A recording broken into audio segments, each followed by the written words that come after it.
All right, cat. And rub on the dog camera. You're such a weirdo. Why all of a sudden do you want to just rub your head on the dog camera, huh? The monkey butt cam. Hey, everybody. Welcome. It is Wednesday, January 18th. Episode 251 of Houston, We Have a Problem. I'd like to welcome you all aboard. I got Chupa Batman here. Got the monkey butt. And we're rocking and rolling, aren't we? So, big news of the day. Brda's hired on Wes Christian and team to basically dig deep. And Wes Christian announced that when he was talking about the motherlode, he was talking specifically about MMTLP. Well, it's coming up. Genesis, the crypto bank, is preparing to file for bankruptcy. And Japan's bond situation is getting completely tenuous and perhaps going to crash a good chunk of the global economy because they hold a whole bunch of U.S. bonds that they're looking to dump. They're the largest holder outside of, I think, Social Security of U.S. Treasury bonds. So we got that to look forward to. Is that all I got, Kitty? Anything else for me? No? Okay. Well, it's dark outside, so I guess we're going to do one of these.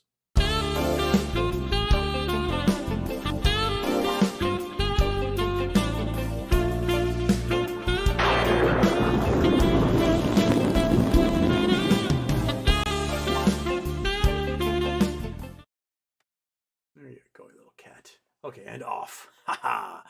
Right, cat? Right. Okay. So, what else? I did talk to the business editor at CNN today. We had a nice long conversation. I gave her contact info for more people who are involved in the community who can give her more information. She sounds like she wants to do a story on Rose's lawsuit, which would be fantastic. Get that out there in the national news. And beyond that, I guess that's all I can say about that until we hear more. And I guess we'll just go to you guys because I told you everything I have. So, and Rulnick got to be first today. Congratulations. Nick M has a very important question. Houston, which movie is more unrealistic? Armageddon versus The Core. Armageddon is more realistic than The Core. Mainly, like, not the story itself is unrealistic, but the things they do along the way are much more plausible. Like, we have the ability to launch people into space. We have nuclear weapons and drilling rigs. We can land on an object in space, drill into it, and plant bombs if needed. Now, if you have a rock the size of Texas, conventional nuclear warheads are not going to blow it apart. You're going to need like several that are like Tsar bombs to be able to do that. And even then, it'll break into a kajillion pieces and then just kill the planet with all the pieces it have. The better thing to do is actually to nudge it out of the way if you can, so that it just misses entirely. That would be the plan. The problem with The Core is they have a metal that doesn't exist, unobtainium. Unobtainium. That doesn't happen. That's not a thing. B, they have windows in this ship that also can see out, but you are inside of lava. So lava is not transparent. It is an opaque liquid. It's just glowing orange. Just because it's glowing orange does not mean light is passing through it. It means it's giving off light, but you can't see through that at all. Also, the pressures would be so intense that even if you had like unobtainium and anything else, there's nothing that could not be a liquid at that temperature. So that's what we're dealing with, cat butt. So no, The Core, not very realistic. Meow meow. Getting the hedgies to close out MMTLP is looking totally impossible. Like landing a man on the moon, never gonna happen. I mean, that's what we got courts and stuff for. Oh, the cat's trying to take over the thing. Dog's gonna get upset and get down and jump down, isn't she? But I don't think things are impossible. you make enough noise and get national news, and you start getting, elected officials involved, then the regulators and the brokers, they start caving. When it's not looking good for them, they'll start caving, and it will be glorious. I still have hope that stuff's going to happen. Simply because I refuse to give up on anything. I am like a pit bull with lockjaw. I'm not gonna let go. So, meow meow. I know you might be losing hope, but I think the turn of events today shows that they're gonna have a lot of legal issues they're gonna have to deal with. So, yeah. Okay.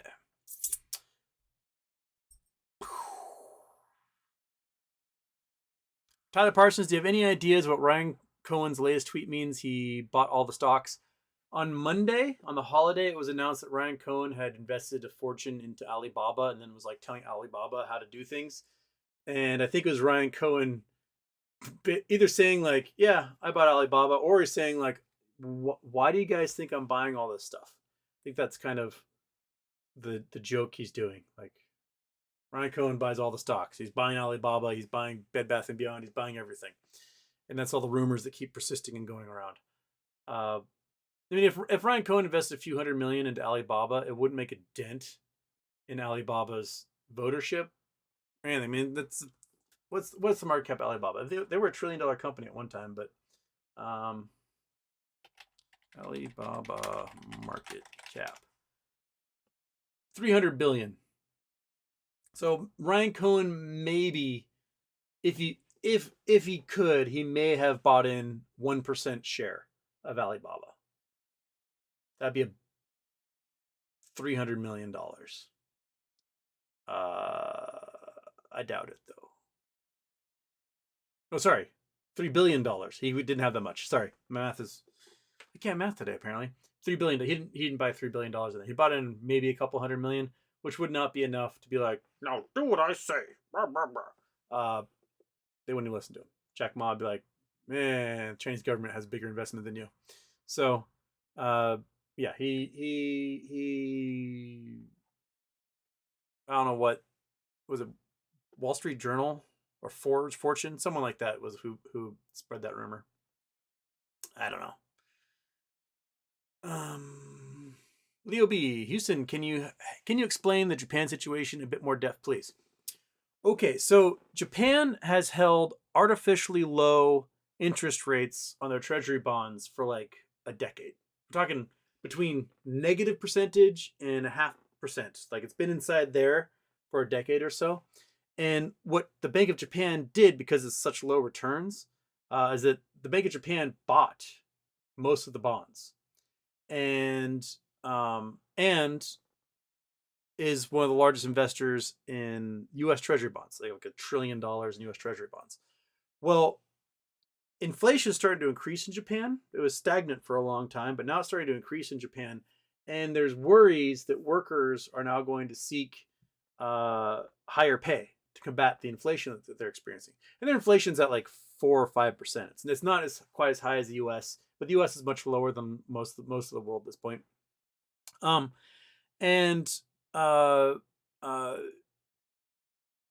With that inflation comes higher payouts, or the need for higher interest rates on the loans that the Bank of Japan puts out in those bonds, basically.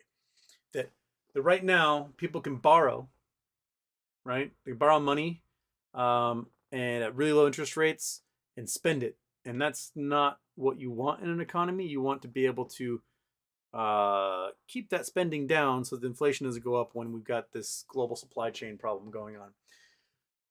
So Japan, as a way to raise funds, might dump U.S. Treasury bonds and to shore up their own bond problems when they raise interest rates.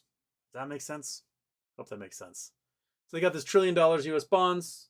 They dump them, crash U.S. bonds, but then they can use that cash to pay out on the higher interest rates that they got to give out if they raise interest rates in Japan. And the other problem is that the head of the bank of Japan is on his way out. He's a lame duck, and a new one's coming in. So like when he says things, people are like, who cares? So we don't quite know what direction they're going to go. We thought that they were going to do a rate hike like this week, and then they didn't. So people are like, that's weird. So whatever happens, it's probably going to result in the dumping of a whole bunch of U.S. bonds, which will crash the price of bonds, which will mean we'll have to raise the payout rate to entice people to buy bonds, which means the U.S. government's going to have to spend more money on interest, which means the debt ceiling is going to be more important than ever. And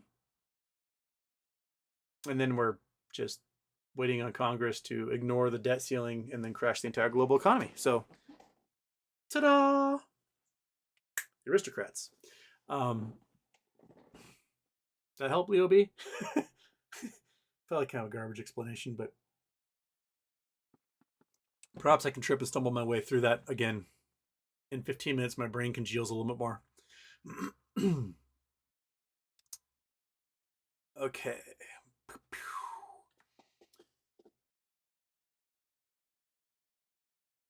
First name, last name. Houston, can you talk about Nikola Tesla's more interesting inventions, the ones that aren't proven, thoughts, etc.? Well, man, one of the biggest problems with Nikola Tesla was that he was one of those type of dudes that when he accomplished something, he like pushed it aside and started working on something else. So he never really went out to bother patenting things. He never tried finding beyond when he created the AC motor, like to be able to create the 60 cycle AC electrical system. After that, he just worked on things and then moved on. I think his coolest invention, which was lost, was his electric car that ran off the Earth's magnetic field. He gave a ride to Mark Twain, and the way Mark Twain described it is like, Nikola Tesla knocked on his door like, "Hey, buddy, want to go for a ride?" And Mark Twain was like, "Sure, you weird Slav, let's do this." And so they hopped into the car. Nikola Tesla like took some crystals out of his pocket and like put them into a tray and arranged them, and then started driving. And Mark Twain's like, "What's up? What's powering this little car?" And he's like, "Oh, the Earth." He's like, "What do you mean?" He's like, "Well, magnetic fields in the Earth. I'm sucking the magnetic fields out of the air, and we're driving, motoring along." And they drove around, chit-chatted, and then he dropped Mark Twain off, and Nikola Tesla drove back to his lab, parked the car, and then was doing some lightning experiments and promptly burnt the entire lab to the ground, along with all of his papers and blueprints and everything else. But like when Nikola Tesla opened up another lab, it's not like he reconstructed the car. He'd done that already. He was like, moving on to other things. We're going to make a global wireless electrical grid. And he's working on other stuff. It's the things like that are absolutely mind-blowing that we still can't figure out how he did it. Right? I mean, there is something, we've done some wireless electricity.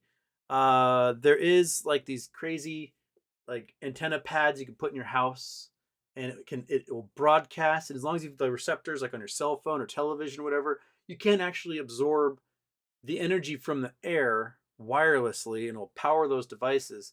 But it only works over a few feet. They haven't quite figured out how Nikola Tesla, who was building these giant towers, like one was in Long Island and the other one was going to be like in England or something, he was going to make a network of wireless electricity around the entire globe, so you did not have to have wired electrical grids anymore. And no one quite knew how it was supposed to work. Only Tesla knew how it worked, right?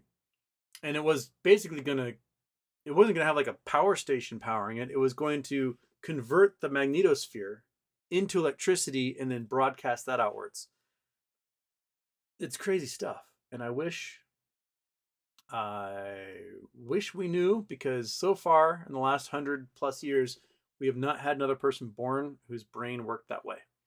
We need to, leave some Croatian children to their own devices to go play in streams and stuff in the forest, and then maybe we'll get another one. Problem is there might be landmines out there still from the Balkan Wars, but yeah, I do recommend finding a good Tesla autobiography. Do I still have it around?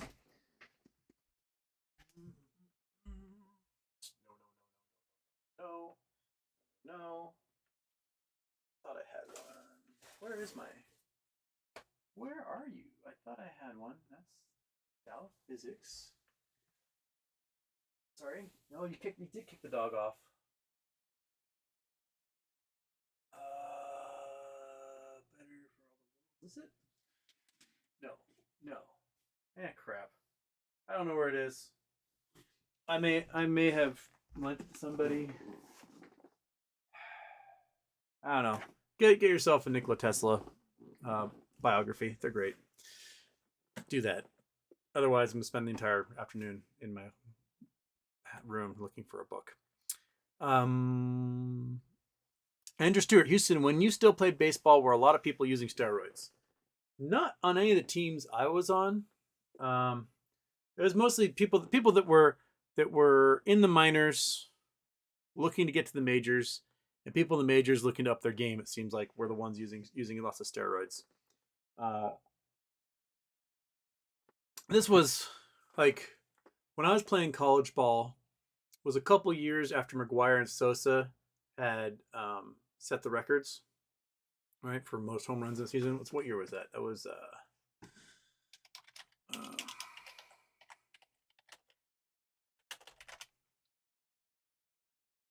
that was 98. Yeah, 1998. So that was my junior year of high school when McGuire hit 70 home runs, and like he'd be interviewed on TV, and there'd be a bottle of anabolic steroids on the shelf in his locker, right? These guys were roiding out like crazy. I remember a story about Ruben Sierra. So he's part of the Bash Brothers in the late 90s. I'm sorry, late 80s, early 90s in Oakland. So it was Mark McGuire, Jose Canseco, Ruben Sierra. And I can't remember which season it was, 91, 92 season. Ruben Sierra during the offseason had gotten so buff and so huge that his pecs and his biceps were so big he actually couldn't put his hands together to hold a baseball bat. Right? Like, how are you going to play baseball if you can't hold a bat because you can't touch your fingers together because your biceps and your pecs are so big? So basically, he spent a good chunk of that season deflating because he had steroided out so much. All those guys were steroiding like crazy. That's the era when Ben Johnson crushed the world record at the Seoul Olympics, and it was discovered he was using steroids. Everyone was like, "Oh, steroids!" And it wasn't much before that people realized you could work out and become a better baseball player. It had not occurred to people. Carlton Fisk, he was like a 40-year-old catcher, I think with the White Sox in the late 80s.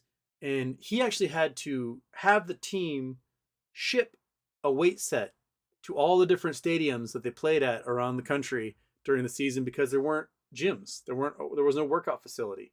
No one lifted weights. And so all of a sudden, the late 80s Oakland A's showed that you could go to the gym and get yoked, and anything that would be like a grounder all of a sudden was a home run. And then they started to fine tune it and getting better and better steroids, better workout regimens. And you got dudes like Barry Bonds, Balco and the Clear and all those things that they were injecting. And it just got freaky to another level. I wouldn't doubt there's still guys juicing. But I don't think I ever played with people good enough to go, you know what? If I just juiced a little bit, I'd go to the next level. I think everybody, they're like, hey, I like playing baseball. I enjoy this. It's good enough to get a scholarship, whatever, but no one's going to draft me. Yeah, that's kind of where they were. Yeah. So I don't think anyone I played with was like buff enough to maybe like, oh, you might be juicing. They just weren't. Artemis, happy birthday, HW. Time to make you blush again. Thank you for being so awesome and real for almost 500 hours of shows. I watched every single one, and you're my favorite comedian companion. Love you, Houston. Oh, thank you. Kitty, did you get that? You had to spend more than 500 hours with me. And you kicked the dog off the bed.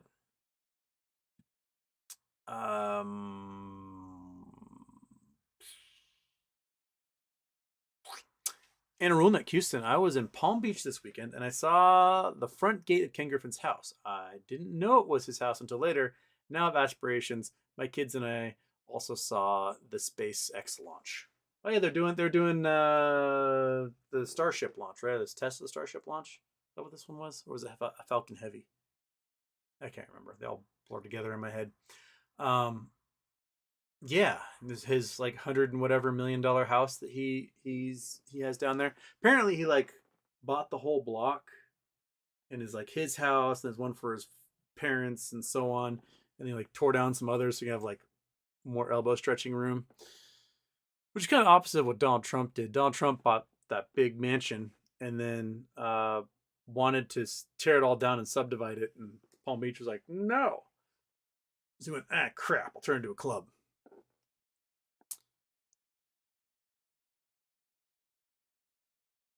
First name, last name, Houston. Ever watched diners, drive-ins, and dives? So many places that look so good to eat at. Saw some local ones and was not disappointed. We had a local diner that was on there. What were they called back then? I think they were called the Blue Star Diner back then. Now it's the Madison Diner. It's an old like streamliner diner car. Came from Pennsylvania. Came from a little town just outside of Philadelphia. When they moved it here in like '97, turned into a diner. It's been several iterations. The guy who originally opened as a diner, I think, got busted for like dealing cocaine or something. And then a couple other people like took it over, and it didn't become successful until about 10 years ago. And then that poor lady had needed a double lung transplant, had to sell the business. And the people run it now, it's not my cup of tea. Before, I liked the previous owner a lot more. They'd make me chocolate chip Belgian waffles with strawberry and whipped cream, and these people won't make me chocolate chip Belgian waffles with strawberry and whipped cream, and that is a very sore spot inside here. That I can't get my chocolate chip Belgian waffles with strawberries and whipped cream. I mean, crap, I was spending like $500 a month on chocolate chip Belgian waffles with strawberries and whipped cream. 4 times a week I get that stuff. It was delicious. But anyway, Guy Fieri came. He did a show at one of the previous versions of the diner, and that was 15 years ago probably. I have no idea where else he does that stuff, but a road trip with a map of various greasy spoons, probably not such a bad idea. Probably need some aspirin for the heart attack I'll have, but might be worth it.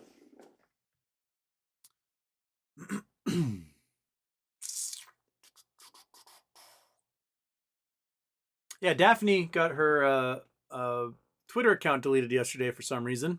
They apologized. They swept her up on some sort of bot deletion effort, and so they gave her account back, but didn't give back any of her followers or the people she followed. So if you're looking for Daphne 999 on Twitter, go give her a follow and let her know that you exist, because Twitter's running like a well-oiled machine right now. Luke Alexander, Houston, what are your thoughts on the judge? He made Rosa jump through all these hoops, but seems to be giving FINRA breaks. I don't think he'd give Rosa FINRA breaks. I don't think he'd give Rosa, showing his bias much. I think the judge may not want to make waves. The problem is the thing that judges hate more than anything is having their decisions overturned at a higher court. They don't like, I'm making this decision, and the higher court goes, what are you smoking? No. There's like 9 of us. We all think you're wrong. They don't like that at all. So Rosa citing the rules that she cited for reconsideration is definitely giving the judge an opportunity to go, you know what? Maybe I was too quick to pull that trigger. Maybe I should have listened to her reasons and read through this a little bit more clearly. And I should give the opportunity, because right now this essentially gives her the ability to appeal immediately to an appellate court, and she's got enough legal precedent behind her for the appellate court to go, all right, yeah, FINRA's lost on these grounds before. They can't just claim immunity to everything when it's clear cases have been tried in federal court and they've lost on these exact grounds. So I think the judge is going to have to take what she wrote seriously, and because he obviously didn't. He just like read immunity and went, "Oh, cool, immunity," and went from there. So, I think he's going to have to be a little more studious. I don't think he quite bargained that Rosa is going to be as good at this as she has been. So, good job, Rosa. I hope you're enjoying your vacation. Because next week we're going to bug the shit out of you again.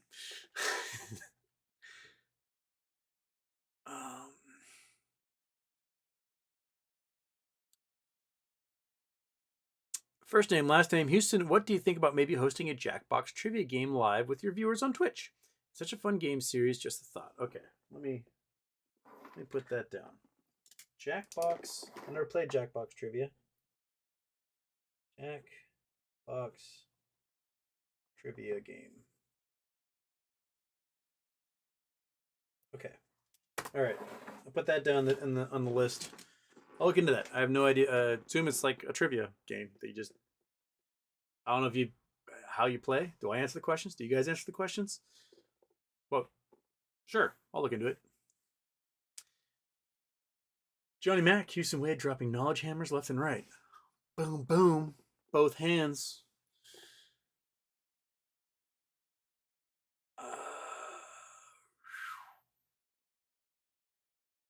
Dog Mom, Hiccup Trinity, really annoying. What I do when I have the hiccups, and this doesn't work for most other people, is that I concentrate very, very, very, very hard on hiccuping. And then it doesn't happen. I'm like, I'm going to hiccup. I'm going to do it right now. I'm going to hiccup so hard right now. And then it's all over. I think we talked about hiccups in the past on here. About Tiktaalik. How hiccups are a legacy of our ancient ancestors who still had gills. That the diaphragm that goes hiccup is the muscle that caused us to pull water through our gills. But as a legacy vestibule of evolution, we lost the gills, but the muscle's still there because there's no evolutionary driver to get rid of the muscle, so it's just kind of hanging around. And when we get super duper like scared or breathe too much air or whatever, our basal brainstem can trigger that diaphragm to start moving, and then we hiccup. So the Tiktaalik, which was this ancient fish that was kind of like a precursor to the lungfish, they found it up in Nunavut in northern Canada, and in this ancient fossil bed that was a prehistoric estuary. So like where the tide waters would come in and the river would come out. And so you had a large tide swings, you had some fresh water, some salt water, and this fish had developed these like little footsies and had gills and lungs. And they pretty much think that it's the missing link, like the missing link between ocean life and eventual life that climbed around on land. So you can go back far enough to this thing, and it will be one of our great grandpappies and great grandmammies that we share with, like, you know, lizards and giraffes and frogs and monkeys and whatever else. Yeah, hiccups are weird. My sister, the one, the Navy one, the physicist one, she's had hiccups her entire life, but it's about once every 45 minutes. Forever. Just every 45 minutes she goes, and then she's fine for like 45 minutes. It's the weirdest thing. So I don't remember her ever like getting the hiccups where she would, you know, laugh really hard and all of a sudden was hiccuping or something. But it was just that one she would have but once every 45 minutes. Weird. Yeah.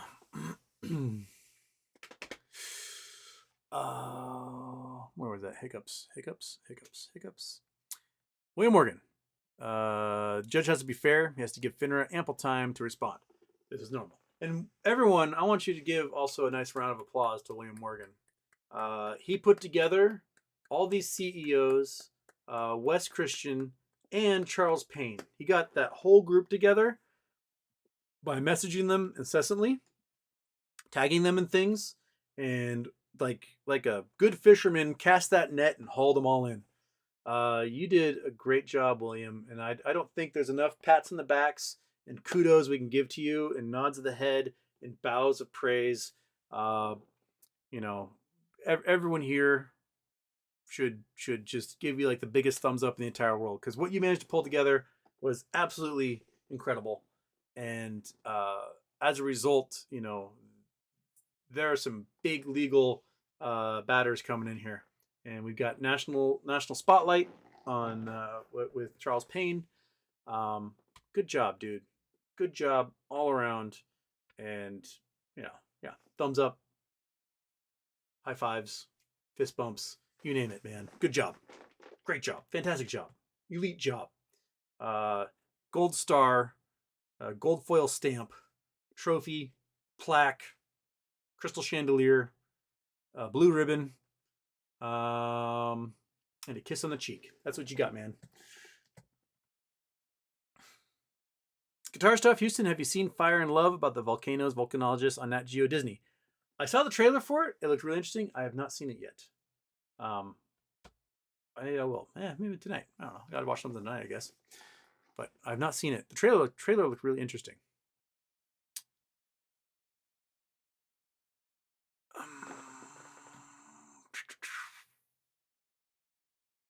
Tyler Parson, did you watch The Man from Earth yet? I did. And there's a sequel. I watched it. It was on like Tubi or something. And then it said, do you want to watch The Man from Earth 2? And I was like, sure, whatever. Interesting concept. I liked it. I thought it was filmed like with a potato. And it blew my mind to find out that it was filmed in like 2008. And I was like, what? How did you manage to do this on a 1980s Sony Handycam in 2008? Were you trying to go for the blasted out 80 pixel look? But you know, it made me think. It made me think. I find it weird how angry the characters were finding out about how old the main character was. I would have been humored, but I don't think I would have gotten angry. I'd be like, okay, let's go with this. Let's roll. Let's roll the punches. I don't think I've been angry about it at all.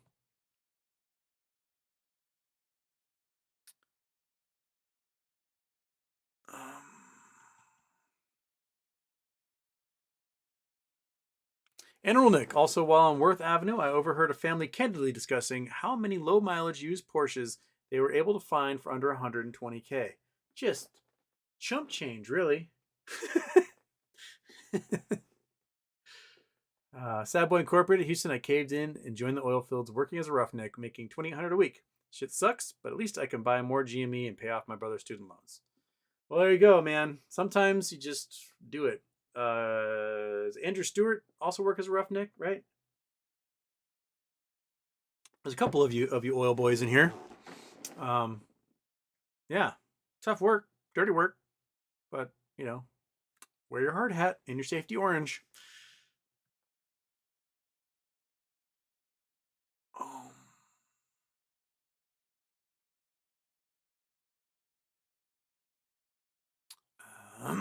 Oh yeah, people keep reminding me to say, hit the subscribe, hit the little bell. Even though I think the bell doesn't really work anymore, that no one gets notified. But by all means, poke those things for the algorithm. Do that, because I forget to do that as well. Okay. Sad Boy Incorporated. Houston, thoughts on Buzz Aldrin's visor in the moon landing photograph? It's just a reflection is the official motto NASA's given. That you've seen spaceships, maybe something X-Files theme. Buzz Aldrin's reflection.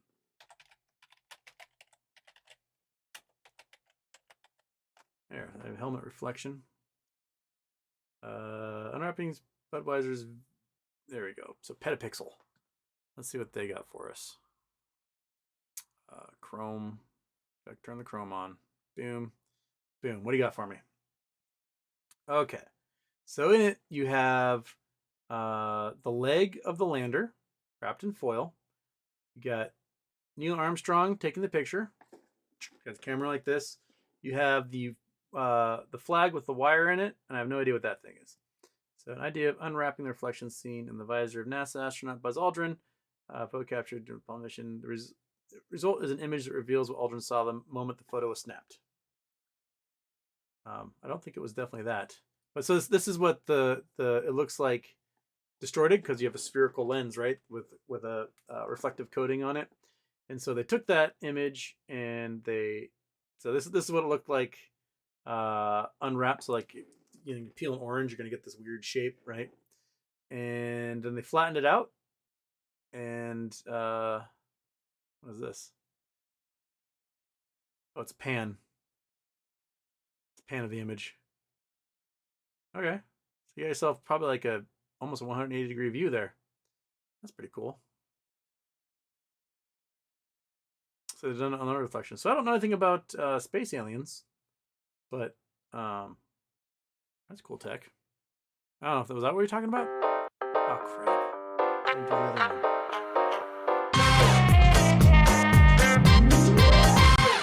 How many days was that? Turn that off. How many? What's my calendar? I look at my calendar. Okay, so December.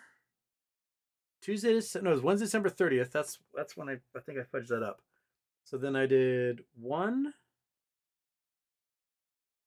2, 3, 4, 5, 6, 7, 8. Oh, that's December. Sorry. 1. There. I did 1, 2, 3, 4, 5, 6, 7, 8, 9. God, we'd be at 10. No record. No record on that one. All right, 10 days. Cat, it's your fault. You were rubbing your head on the dog cam at the time, and I turned off the after dark one. Oh well, I'm getting better. I'm getting better at it. I've been doing like 10, 11 days. It's as good as never forgetting, almost. Okay.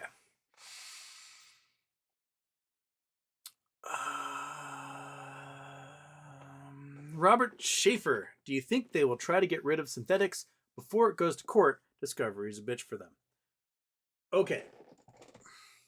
Let's think about that. How much is it going to cost them to get rid of the counterfeits, the synthetics?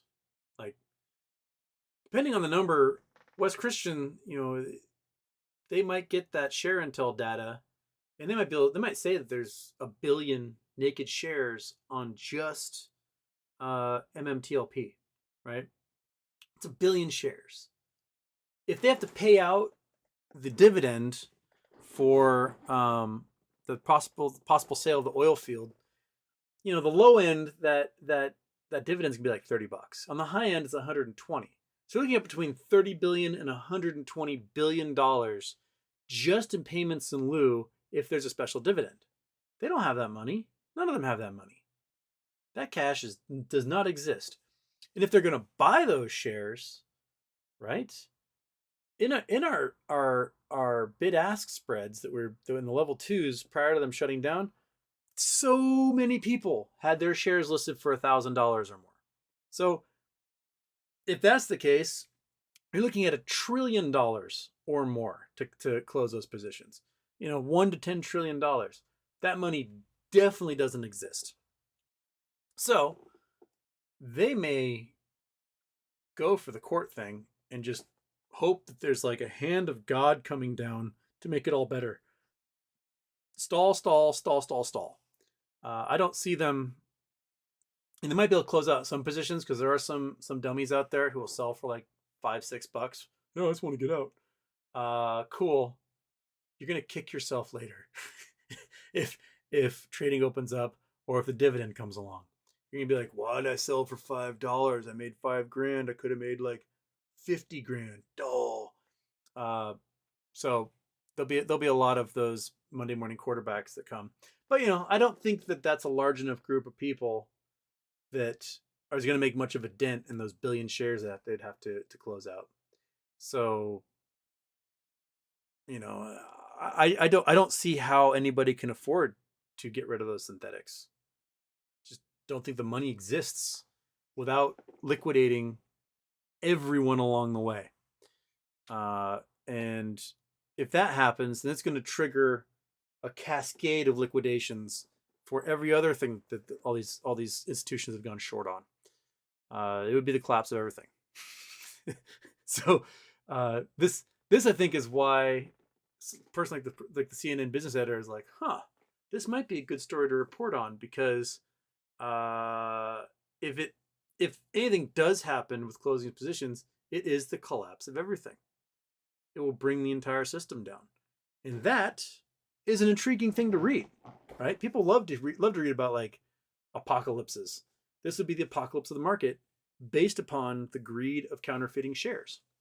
So that's I would read it if I was not involved whatsoever in this whole movement.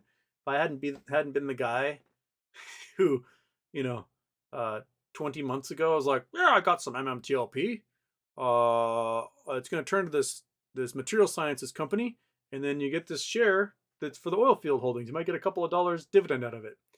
If I hadn't said that 20 months ago, who knows where we'd be right now in that whole thing.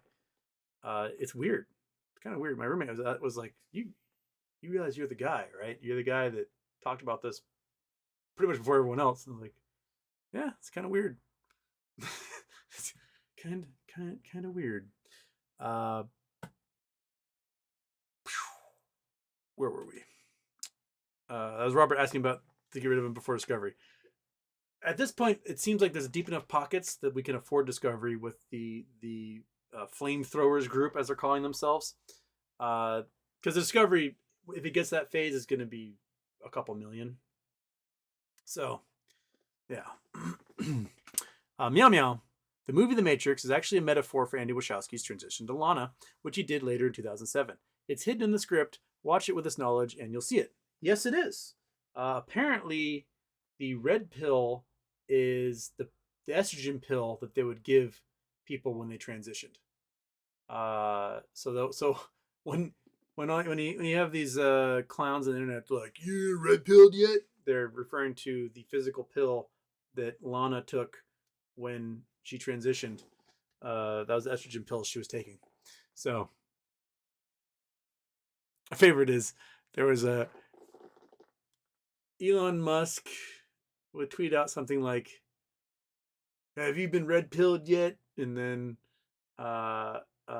Ivanka Trump was like, right on, brother, or something. And then Lana Wachowski just was like, I hate both of you. Oh. Yeah, this still makes you laugh. All right.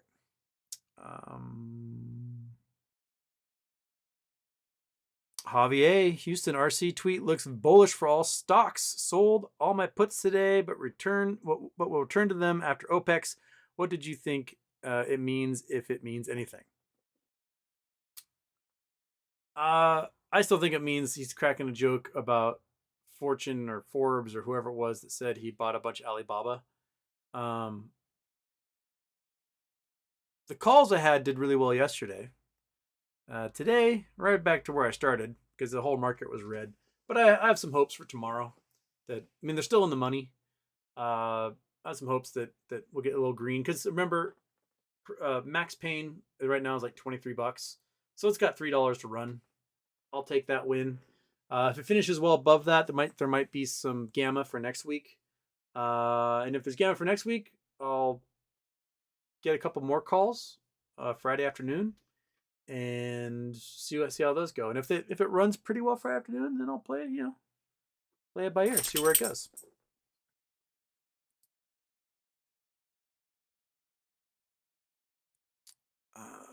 Why is my chat frozen? Oh crap. Oh, it's moving again. Okay, sorry. You come over here and bitch about the cat taking your bed, aren't you? Yeah, I can see it in your face. Yeah, that's what your tail's saying. Your tail's saying, do something about it. No, you do it yourself. You are your own dog. You have the power within you to boop that cat and get him off the bed, right? Yes. Look at that little nose. Look at that little nose up in the nose cam. Little nose cam. Yes.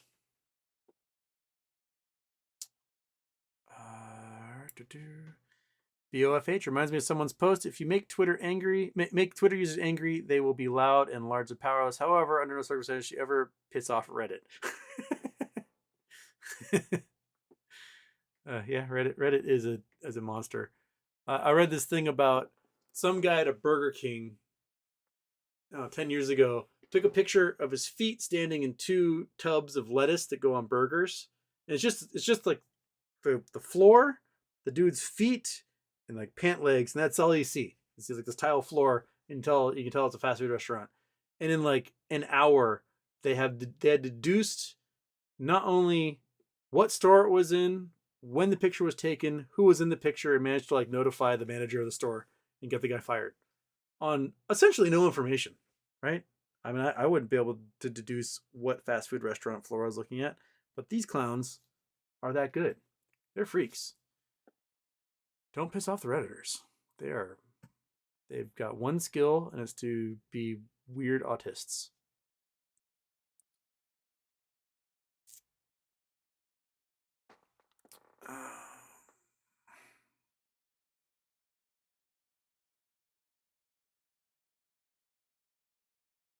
Lily's Grand Mabel. Hi, FINRA had a reason why they halted us. Why do they need more time? Right? Why do they get 2 weeks when we don't get our 2 days? That's all I want, 2 days, right? For every week they ask for, give us a day. Right, Judge? Like, why do they get 2 weeks and we don't get 2 days? That doesn't make any sense to me. Seems a little unbalanced.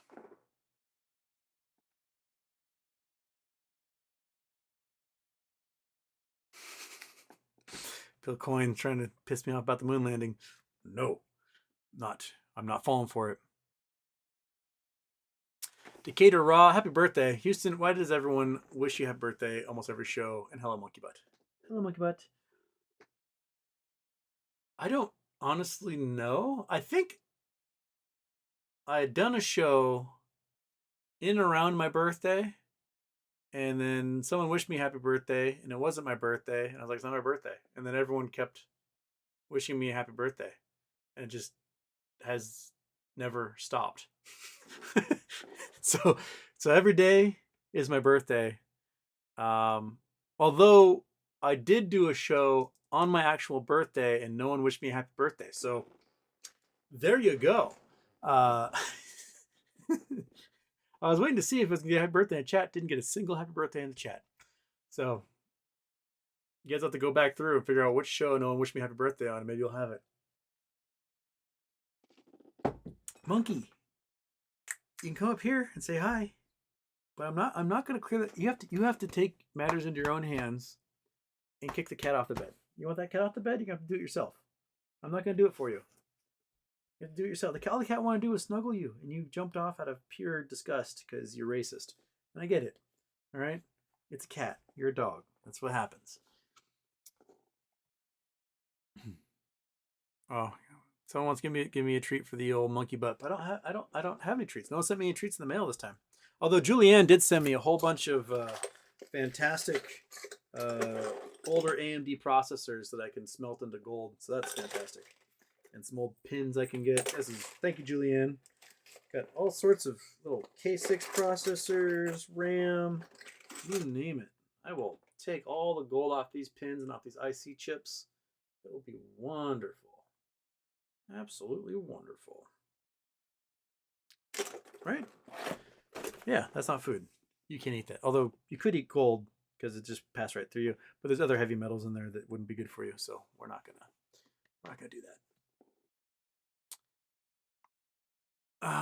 Skittle Farts, Houston, do you know what's going on with Party? There was a halt of the stock today. It was suspended, and now it appears they filed Chapter 11? Really? That I did not know. So Party City. Back down to no chart available. Okay. They had gone down to 18 cents on January 6th. Had a little rise. I think that intraday rise is like 60 cents or something. But I thought they had done well because this was like the first real Halloween that people were going to be like celebrating, and that Party City was going to do well, but my guess is that they're probably buried in debt from 2020. You can look at their chart, right? Like, oh, doing okay, hurting a little bit, and then boom, 2020, 50 cents. A little bit of dreaming, getting out of COVID, $7, $8. Woo, we're gonna get out of COVID, things gonna be great. Yay, oh, and all the debt they probably took on to survive 2020, 2021 just hit them hard. That'd be my guess. So if they're filing for Chapter 11, that means they're probably going to move to the pink sheets. And yeah, if I was bank, boy, the party won't stop. New York Stock Exchange to suspend trading immediately in Party City. All right. Party City equity holders be wiped out in bankruptcy. Okay, these are some heavy headlines there. Party City's decades-long jamboree is coming to an end. Now that the retailers filed for bankruptcy protection following years of weak financial results, the company now wants me to pay money to barons, and I refuse. So let's find one of the free articles. It's Seeking Alpha. I can't really trust them because anyone can post Seeking Alpha. But Tuesday, ailing party goods retailer Party City finally succumbed to an ongoing weak customer demand, as well as unstable debt load, and filed for Chapter 11 bankruptcy. Creditors represent more than 70% of the company's senior secured first lien notes to support an expedited restructuring that would substantially reduce Party City's debt, optimize its capital structure and liquidity. My guess is Party City doesn't actually have much in the way of assets beyond what they have as inventory. I doubt they own any of the stores that they're in. They probably lease. So there's not going to be much payout after a company like this. The ad hoc group will provide $150 million in debtor in procession financing support the continued operations. So they're going into more debt to do that. So they've got $1.4 billion in debt. Okay, doesn't seem like that much. What is the revenues like? Bottom line, Party City, PRTY earnings. Revenue, $502 million. Okay, is that per quarter or is that year round? Cash revenue.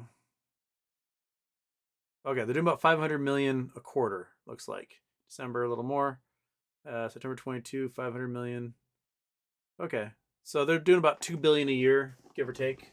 And a lot of that is probably debt. So yeah, minus 74%. So they're spending $2 billion, or they're making $2 billion and spending like $5. Cool. All right. Good job. Good job, Party City. I don't think there'll be much Party City. What's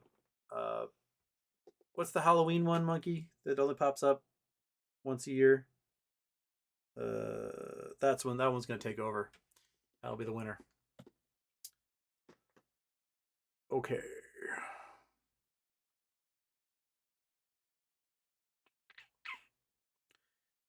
Johnny? Should I buy a new iPad or more GME? GME. BBBY predictions.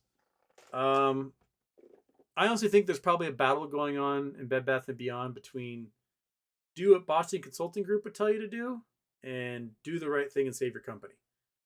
Right now, I think they're so screwed that if they don't do the things they need to, they won't exist, which means Baby won't exist, which means no one will be able to buy it. So they're going to have to offload Baby somehow to save their company. Give a majority ownership in it to someone else, spin those shares off, control some of those shares, and go from there and use that as equity moving forward to save the company. But as far as what's happening, like I said, they closed 20% of their stores, so revenue is going to drop by at least 20%, right? And then the earnings come out, earnings are dog shit because they lost all this revenue. And everyone's like, I lost all this revenue.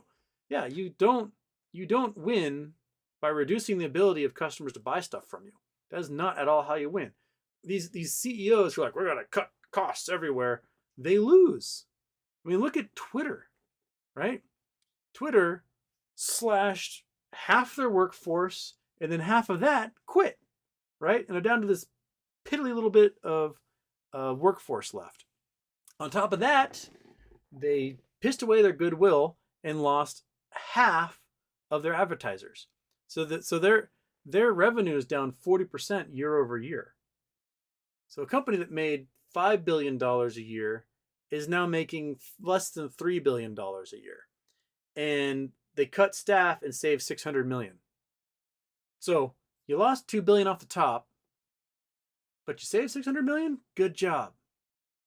That's, you don't win by reducing the service and pissing off your customers. What you do is you entice them to come into your store and spend money. That's how you win. You make good deals. You bring them in with coupons. You advertise. You update the facade in front of the store. You do little things like that. But just slashing stores, that the reason why you open those stores is because there was demand at some point, right? Somebody somewhere did the math, looked at the economic geography and said, you know what? We could put a store right here because we got people that are traveling over here to go to the store or buying online, put one right there where they need it. And then they just let it die. They never put in the effort, and that's just really, that's just what it is. And they're not doing anything to entice customers in. All they're doing is taking on more debt and then whining about how no one's shown up. Because the debt that they're taking on is not to make the user experience better. It's in desperation to pay back vendors who delivered products already that they haven't paid for. And you're not going to be able to keep up on debt payments if that's the case. So, I mean, at this point, their bonds are trading so low that if they can secure another round of financing somehow, I would take that money and I would go and I would buy up every bond that existed and wipe out 90% of the debt that they have.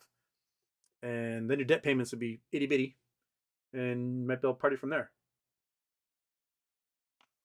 I mean, I'd read yesterday that the Bed Bath & Beyond bonds are trading at like 10% of their value. So why not buy them all up and then cancel your own debt? There you go. You do that pretty cheap.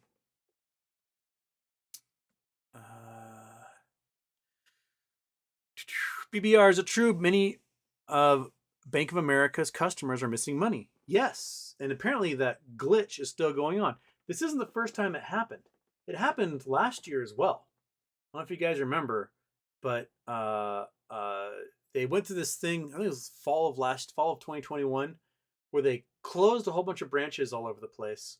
And when people went to use their cards, they all got declined because it said they didn't have any money in their accounts. This is not a unique occurrence for Bank of America. And I'm wondering, like last year it coincided around the time they were getting their stress test done. And I'm wondering if they're doing a whole Binance FTX thing where they take the customer's holdings and they move it in another account, go, see, everything's fine. And then they move it back to the customer accounts and then see all of our customers have all their money. They're good. I wonder if there's a stress test going on for Bank of America and they're doing something really shady. Because we know that they've been in trouble. They've been closing branches. They can't find people to work because they aren't willing to pay them enough money to work. They're always nickel and diming everybody. They are the prime broker for Citadel. So I wouldn't want to be the prime broker for Citadel, take on those liabilities. I don't think if we have a full scale recession like 2008 or worse, I think them and Wells Fargo are done. They'll be gobbled up by somebody else, and then we'll have an even bigger bank that can fail next time.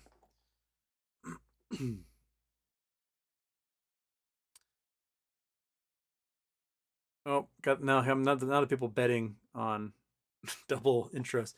BBR, you win. Hain Train, I'm sorry you lost this one. And Hain Train, Kevin, and Talvin 4's calendars are in the mail. They're out. I sent out a couple more stickers. I have one sticker and one that's kind of beat up. So I have two stickers left. One good one, one bad one. So anybody who sends to the P.O. box below, there's 2 more. There's 2 more left. Anyone after that, after those 2, gets Valpak coupons. Valpak coupons, monkey. That's what they're getting. So it's a race. Who's going to get the last legit stickers? Who's going to be stuck with a Valpak coupon? And judging by whatever your address is, I'm going to try to find the best Valpak coupon that will suit your needs in your particular region of the world. So it won't be, don't worry, if you're not from the Seattle area, I won't send you a Seattle-only coupon. You'll get one that's special, that can hopefully work for a store wherever you may live. I will curate it just for you. Monkey doesn't care. Monkey just wants me to get the cat off her bed. But she knows how to get the cat off her bed. She goes donk with her nose, and the cat goes, ah, and gets off. You know this trick. Don't look at me as if I'm going to be your savior, because I'm not.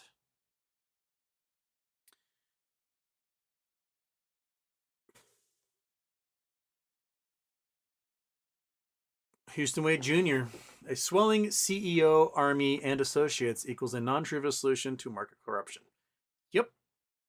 You know, these guys they're band together, and that's like CEOs are unionizing against short hedge funds. So, you know, there's safety in numbers, and you can defray costs, and you have more PR departments to fire off missives to news agencies. You have a larger marketing capacity for a lot of these guys, and they have a lot of money to play with to help their shareholders. So I think it's good. And you are still staring at me as if I'm going to do something for you. I am not going to do anything for you. You can stop staring at me. Yeah. Okay.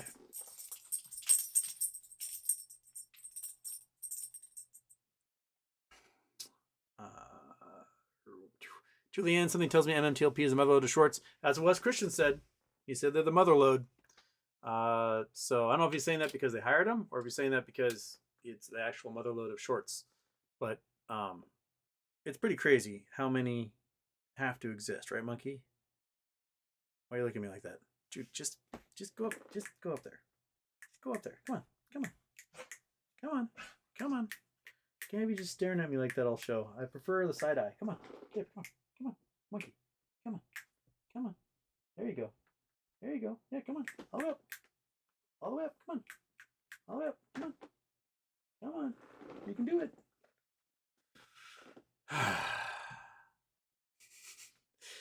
Dog can't solve rice. Okay, here we go. She's gonna start booping the cat now. Can you do some cat booping? No, give up. She gives up, and then she's gonna come back and just stare at me. Chew your bones. You have a whole carcass over there. Lindsay Eamon. What happens with Rosa now that Wes Christian has made all this noise? Surely it will help her. I think so. I think getting in the news and showing that there's other people who have been injured by this, she can point to them, say, Your Honor, there's other lawsuits going on over this exact thing of people claiming they were injured by the actions of the hedge funds and FINRA in this. So I think what Wes Christian has done successfully is he's gone after the short sellers themselves in one. He has not gone after the regulatory bodies. So Rosa is fighting the regulatory body, trying to get these last 2 days so that they're forced to close. And Wes Christian is looking to make them pay no matter what, whether it's via class action or other legal means. But his method, I think, is something that might take longer to play out than what Rosa's looking for. Rosa wants an injunction. She wants it now. She wants to just get it over with and get done. She doesn't want a protracted legal battle. But Wes Christian, he's going to need a protracted legal battle because he's going to have to subpoena, 20 hedge funds, a bunch of broker dealers, the whole works. It's going to be just a boatload of documentation to go through. So it'll take a while.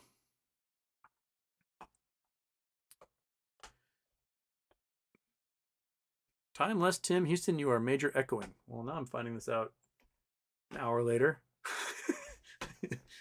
Anyone else am echoing? Or is Timeless Tim have me playing on 2 different websites at the same time? Nice haircut. Thank you. It's a little, not quite doing the curl in the front there, but I took care of it today. Peter Joy, please don't give him my contact information. Okay.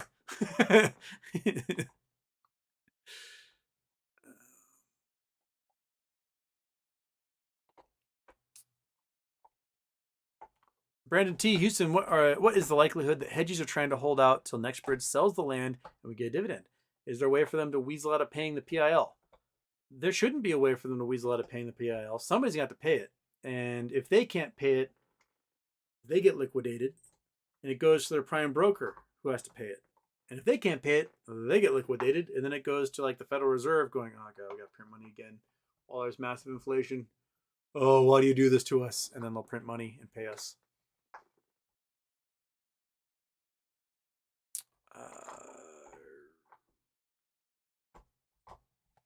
Coffee Donuts in Homer, Houston. Have you ever had Japanese A5 Wagyu steak? Expensive but worth it. No. I've seen it. I've mouth-watered over it, but I've never got to have it myself. Nice massaged cows. There's a it might be Croatian also. There's this guy, Skagit Valley Farms. He's this crazy Slavic dude who moved here, and he's got the cows eating all this like wildflowers and stuff, and the cows end up generating like omega-3 acids and weird healthy things. And I had his steak. I had a roommate that bought his steak, and it was amazing. It might be some of the best beef I've ever had in my life. The Skagit River Farms, Skagit Valley Farms. I can't remember. Some foreign dude grows delicious steak. And that's like, I don't know, an American version, because like the cows are living a great life. They're probably getting massages and, you know, told that they're loved and all these things, so they make delicious beef. But I've never had like actual Wagyu.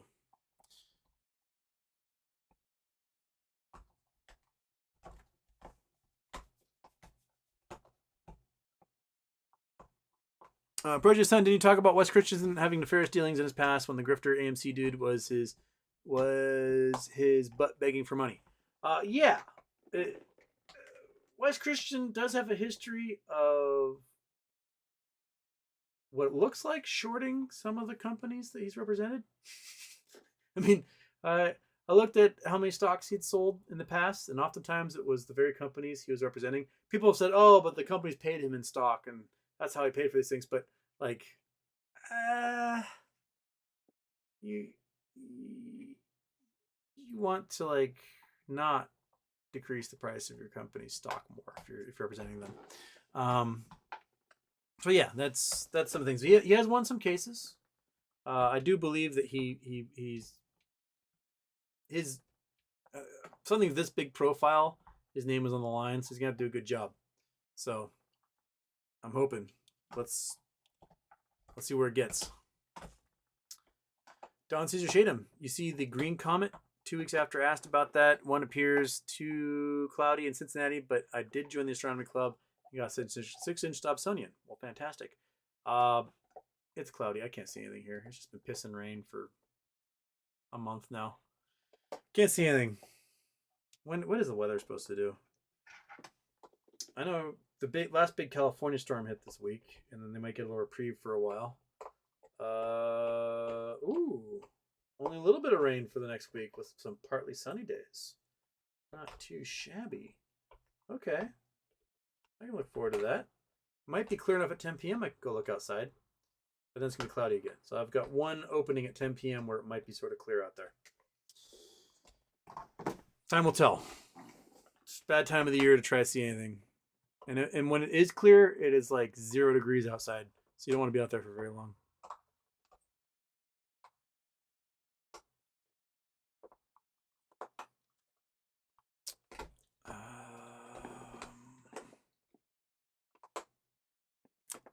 Zonti, or T-Zonti.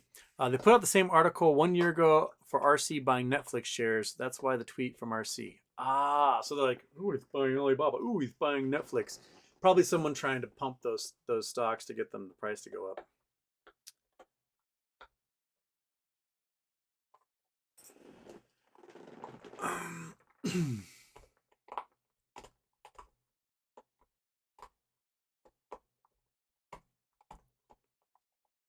Jefferson Steel Flex Houston was wanting to get a checkup at the doctor, and I'm trying to remember what you said about medical bill assistance forgiveness and different show. What's this called again? There's an economic hardship. Let's see if we can do. See if we can find it here.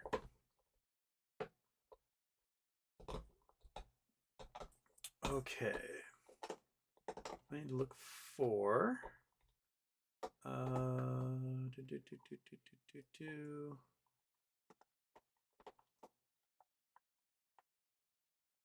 This what I want? Nope. That is not what I want.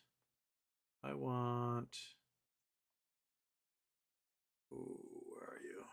Research program. Sorry, it's gonna take me a second. Try and find.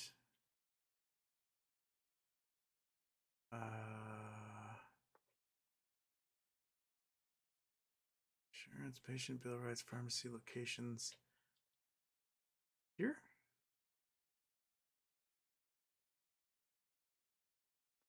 Mason, sorry, I'm just looking at this regular hospital here, trying to find, because they have to have it on their website the billing forgiveness.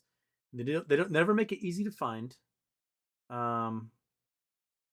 I'm trying to find where they have it here, because I know people that have used it, and it's always in some little tiny weird link that is hiding somewhere. And okay.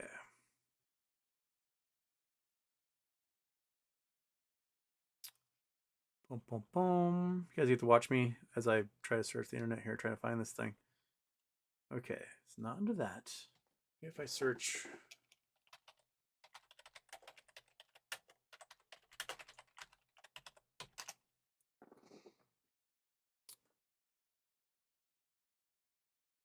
Okay, here we go. Okay. Ah, found it. Okay. Boom. So this is Virginia Mason. This is a hospital system here in Northwest that just recently got bought out by Franciscan, a Catholic hospital. And all these hospitals are nonprofit, so they are nonprofit statuses, which means they have to do good. So if you are facing a financial hardship, you can do financial assistance and get discounts. You can get your bills forgiven by the hospital because they're a nonprofit, right? You say, hey, I'm poor. I can't pay this. They can't go, yes, you will, man. Because you can literally file for assistance, and they pretty much have to grant it if you are suffering financial hardship. So they have a financial assistance program, and they've got different rules about how the nonprofit system works and how they can do this stuff. And so you can do self-pay discounts, things like that. And they have all these requirements, and so they have different languages to provide for this stuff. And they're not going to make it necessarily super easy, but you can call their billing office and ask about financial assistance. Sometimes they've got links on their website. They got an online form to do that. Almost every hospital is set up as a nonprofit in this country, and as a nonprofit will have something like this on their website. And it's a great way to get rid of medical debt that you have been hit with. And so, you go to your medical procedure, you get an appendix removed, whatever, you get stuck with a bill, and you just basically say, hey, I don't have the money for that. And they go, well, pay up. And you just go, but I'm going to fill out this form that says I don't have the money for that. Because you're a nonprofit, you're going to cover it. And they go, oh, rats. So it's a great way to do that. If any of you are facing big medical debt and are looking at oh my gosh, maybe I'm going to have to declare bankruptcy, fill this stuff out. They don't advertise it, but they're required to have it on their website and make it available if you ask for it. And it's a great way to forgive a whole bunch of debt you might be stuck in as a result of medical procedures. And your insurance might cover it. You may have lost your job, have no insurance, stuff like that. So I highly recommend it. So this is under their billing thing, and their financial assistance and discounts is off of that. So you go to, I think it's patients, billing and insurance, and then from there you get your financial assistance. So do that if it comes down to it, because right now, Virginia Mason was a really awesome hospital. Franciscan, not that awesome hospital. The Franciscan bought up the main hospital where we are, which was Harrison, and it sucks. It went from pretty good to a really terrible hospital. And if I have a heart attack, I would not want to go there. If I have an emergency, I would not want to go there. They won't pay their nurses enough, so they don't have enough nurses on staff. And then they bought Virginia Mason, like the largest hospital system in Washington, and now it's Franciscan Virginia Mason, and now they suck. I don't know what it is about these Jesuits. They're supposed to like lead a life of poverty because that's what Jesuits do. But they pay their hospital administrators like $5 million a year and won't give competitive salaries to their nurses. So all the nurses are quitting, and here goes the service, because they're acting like a for-profit company when they're a non-profit organization. So hospitals in America blow. That's what I have to say.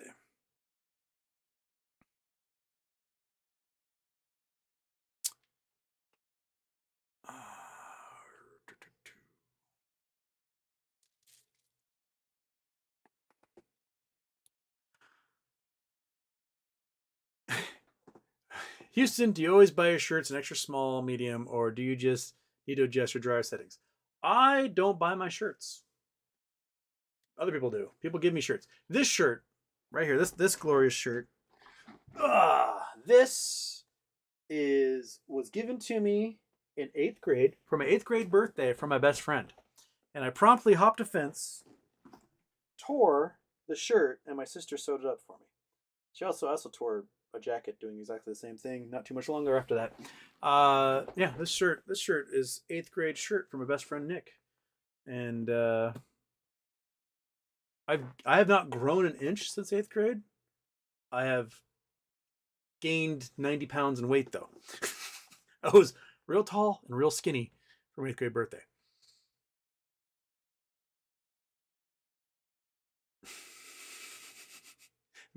Matt E, poor monkey butt. Tell cat monkey butt wants bed back. Do you want your bed back? Do you? Hey cat, monkey butt wants her bed back. Yeah. Oh yeah. You can do something about it if you want to. I'm not gonna do anything about it. You just suffer. Yeah.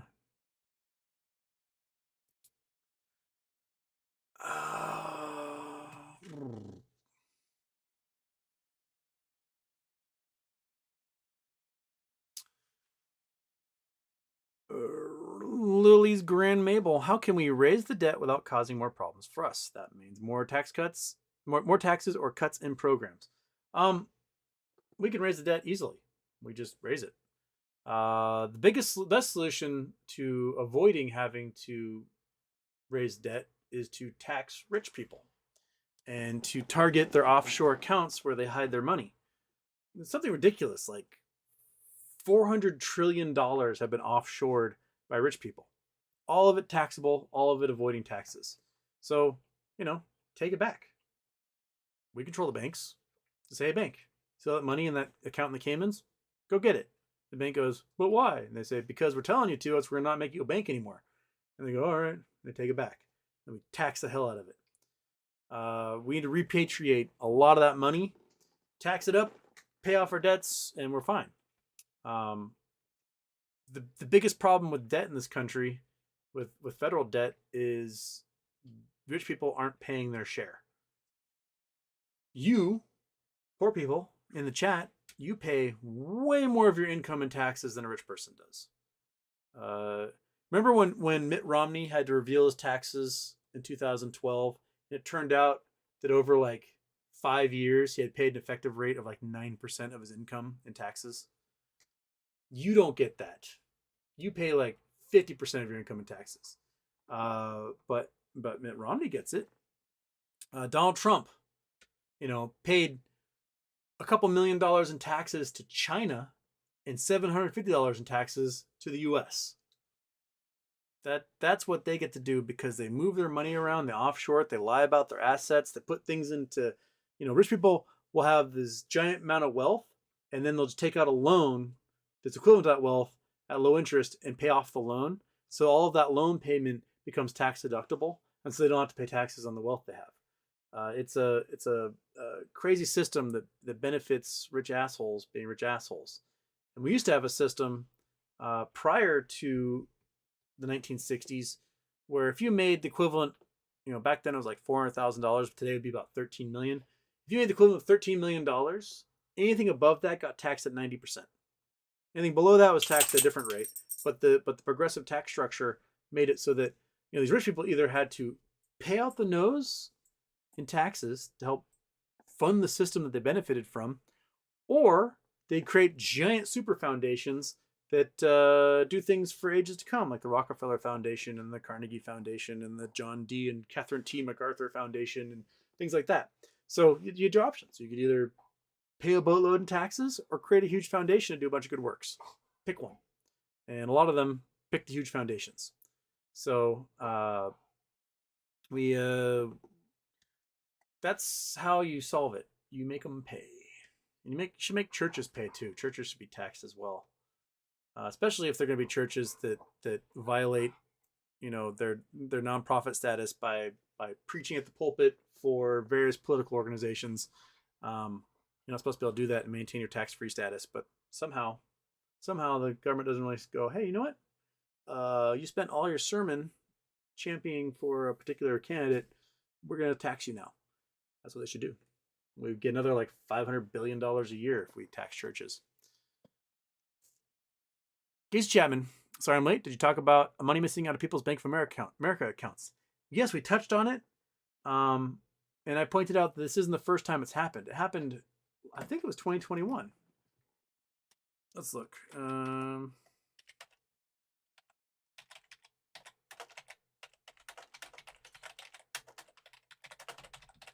Let's see here.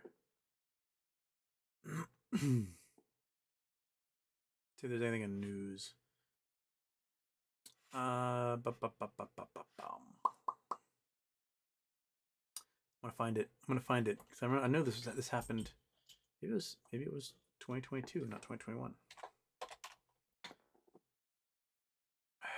So the problem is when you search things for bank now, Sam Bankman-Fried comes up. No, I don't want to talk about Sam Bankman-Fried. I want, all right, minus Bankman.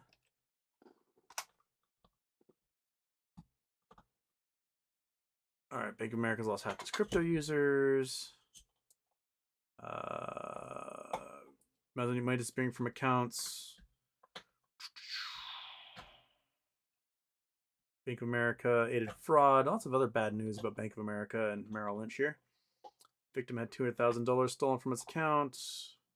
Real estate scams. Man deposited $33,000 and the bank closed down. There's that one. That was February of last year. I could have sworn there was one that made the news for like an entire day. People didn't have access to like their ATMs. I'm gonna have to find it. I can't spend the internet. The entire show just me staring at the internet trying to find something for you guys. That's not a. But Casey Chapman, yes, we did talk about it. It is sketchy as hell. Does not instill confidence. If I were, I don't know, FDIC or something, I'd be like, am I gonna have to seize your bank and pay out a bunch of money to all these accounts? So should be better. Should be better.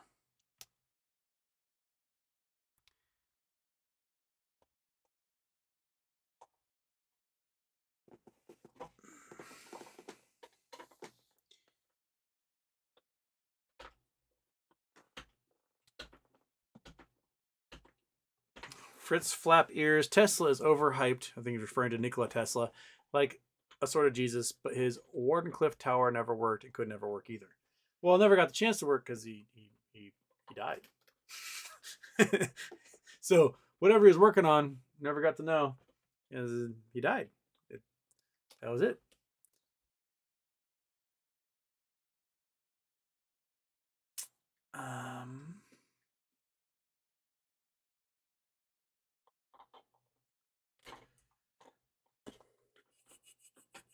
Tony, wasn't Tesla Bosnian? Well, he was born in what is today Croatia. although supposedly to Serbian family. Now, the Serbs want to claim him, the Croatians claim him, and the Croatians, I think, put him on coins now that they joined the EU. And they're now part of the single market. Then the new currency issued, the new euros issued, have some of them have Nikola Tesla on them. That's sort of a to the Serbs. So there's a lot of fighting, and the people in the Balkans will fight over everything. So you know they'll fight over everything. But the one beautiful thing, which I always love pointing out,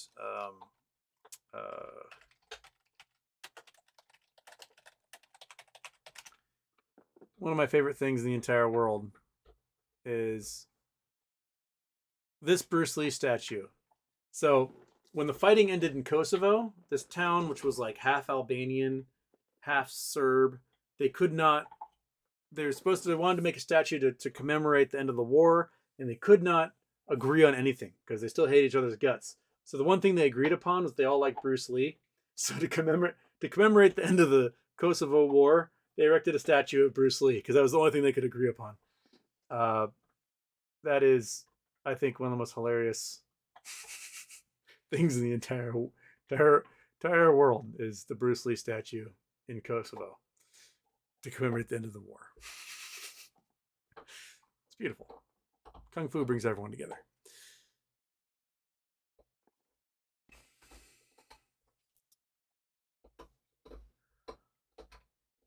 Trey Spider, who's ready for the Chuba Batman Monkey Butt fight? We'll see. It took Monkey 90 minutes last time to like work up the courage, so that means we're about 15 minutes away from Monkey Butt fight o'clock. Yeah, you heard your name, didn't you? I said Monkey Butt. Monkey Butt. Yeah. Hey, what am I talking about? I'm talking about you. I'm talking about you. Okay.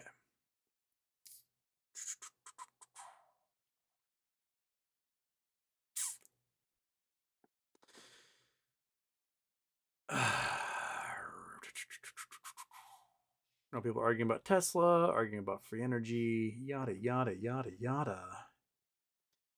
Now people are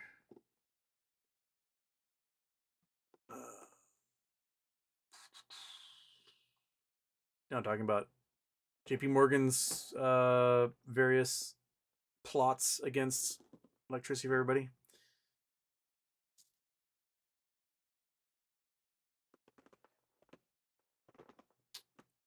All right. Oh, got coordinates from Hassenbell. Okay. A dune swept by the wind. This is a European beach dune. Is that what you're sending me? We're European beach duning it. Okay. Shaboom, boom, boom.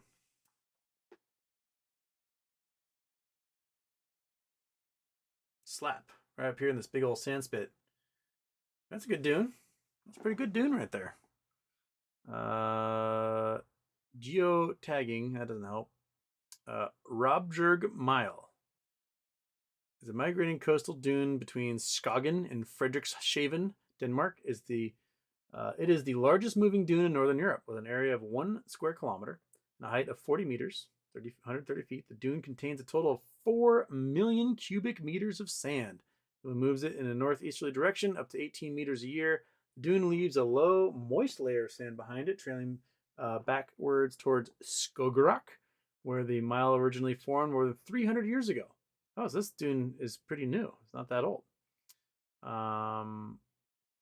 Over 250,000 people visit the dune each year. Northern Jutland. Okay.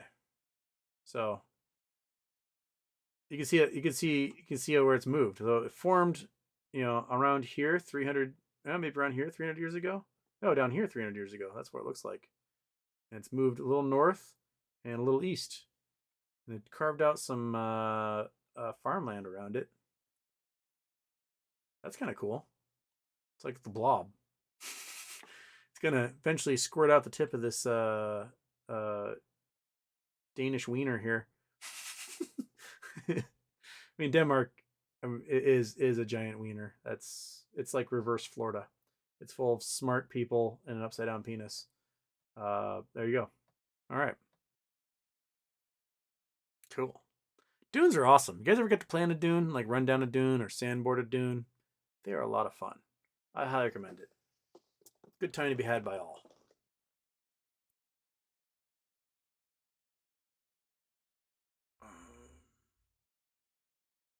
Sincere 206. What are the chances Tesla rediscovered what ancient societies already knew about harnessing power from the ionosphere? Some say the Great Pyramids were power plants. They weren't tombs. I never bought into any of that whatsoever. Um, because in order to harness wireless technology, you can't do it without having wired technology. It's kind of a step, right? Unless you understand how electricity works, you're not going to be able to understand how it works in the grand scheme of things. I don't think that the pyramids were power plants. They're just giant sandstone pyramids, and that's what they were. It wasn't aliens. It was slaves stacking rocks on top of each other.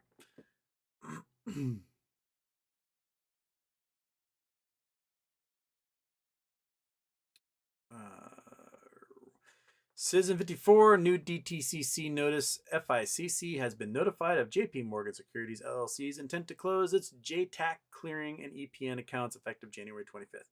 Yeah, JP Morgan has been moving into becoming their own clearinghouse, kind of like what Fidelity does. They started that process in 2021, and they've been slowly removing their membership from various subsidiaries of the DTCC ever since then. And looks like, another one is ringing up there.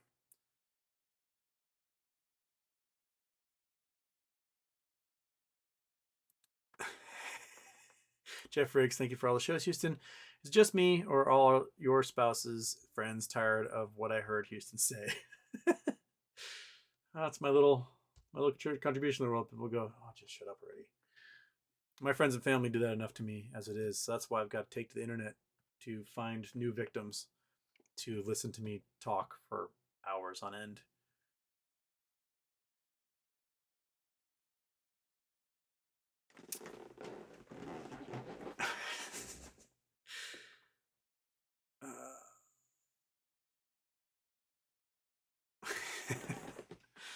Okay.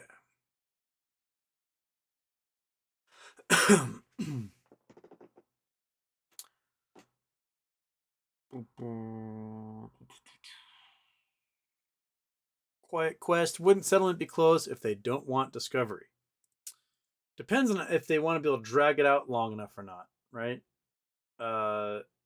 Discovery may mean they might lose a giant lawsuit, but then they're going to appeal that giant lawsuit, and that's going to take another couple of years, and then they're going to lose that one, and they'll appeal it again, and they'll just draw this stuff out as long as possible. Because if you're going to have to be forced paying more money than you can afford, you may as well pay the money you can afford to some lawyers first, because the end result of losing is just the same as just paying out.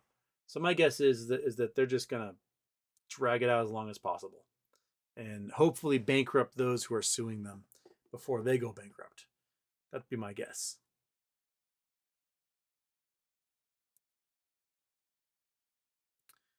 And I am more than an hour behind in the chat, by the way. Oh, I see we got John Doe, racist piece of crap in here. Thank you for hiding them, their protege son. Thank you for reporting as well. I'm going to do my own little report. There we go. And a report. And a report. There you go. Get bent, loser. Okay.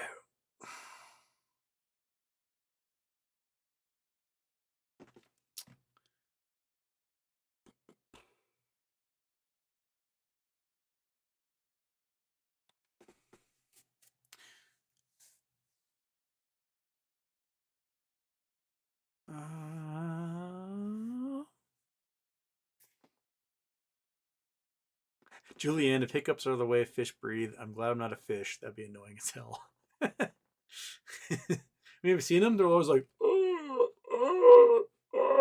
they always look like they're in shock whenever they're breathing. So, Fee runs with AMC. I hiccup constantly.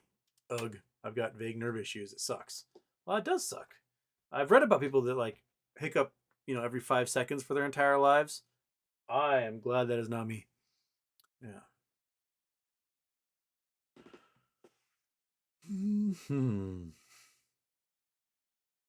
Chocolate gives me the hiccups, says Lone Wolf. Chocolate gives me, like, eczema, but it's delicious, so I keep doing it.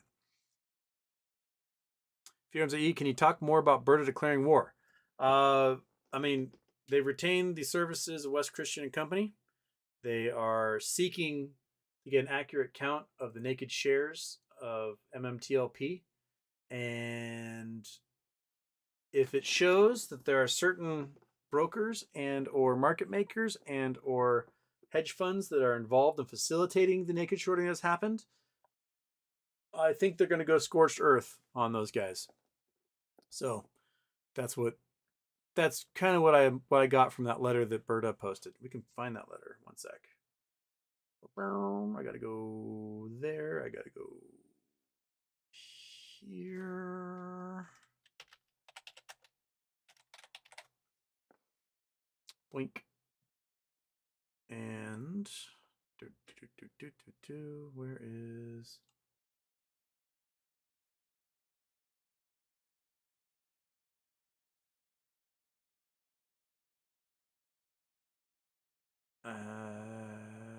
is where is it?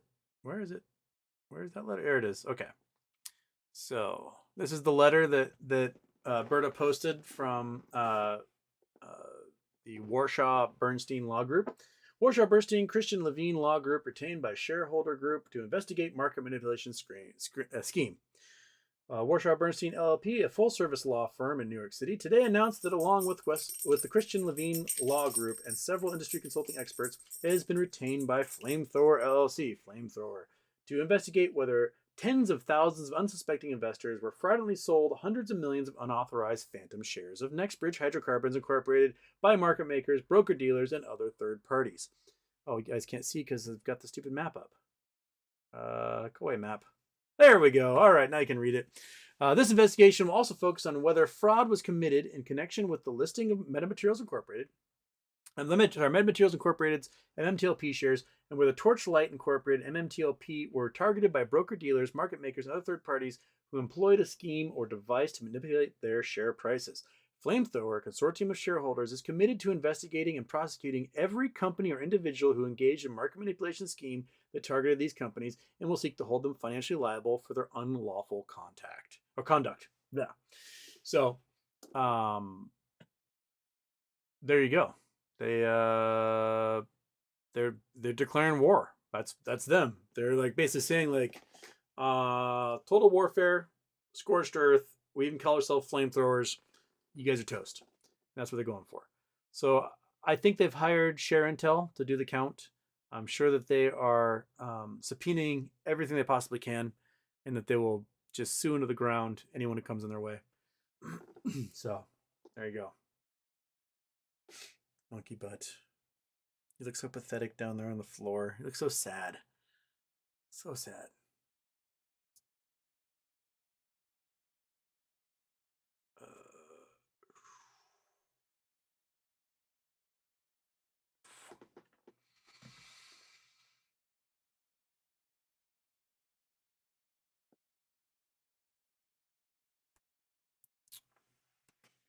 Okay, sorry. There's a lot of conversations I'm trying to scroll past here.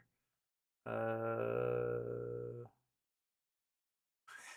it's you guys laughing at my double intro. Must eat a hot pocket. Ugh. I will never voluntarily eat a hot pocket ever again. The microwavable White Castle burgers did not ruin my insides like I was afraid they would. I was okay. The hot pocket did. Hot pocket made the fiery burps and was not. I don't think I slept after that. There's not enough Tums in the world to take care of that. The OFH, it will cost FINRA a bit of admin costs to notify brokers to force close the short position, so basically nothing. There's no reason for the judge to rule against Rosa on that issue. Yep, you are correct.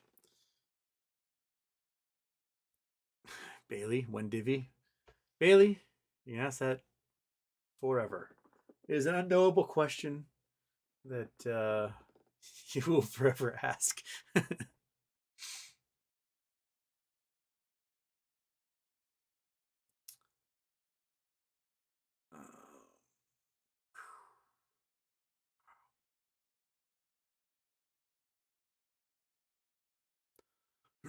Richard K. Brokers have started transferring shares to AST for registration. That means the remaining counterfeit shares will be more expensive to buy back. Very possibly. It will remove competition from any open market, because I have no idea the ability you have in AST to buy or sell. But you will have your paper shares in there and not necessarily a QSIP that matches something that's tradable if they do bring back a couple of days of trading. So that's why I'm just kind of holding back, because regardless, I get a PIL if they sell their assets, or I got the opportunity to sell via Fidelity, either gray market or reopen market. So I'm gonna wait. I'm gonna hold back. I'm not gonna register with AST yet, just because I want my options open. I want to be able to bob and weave if I have to. Bebop and scat all over the place.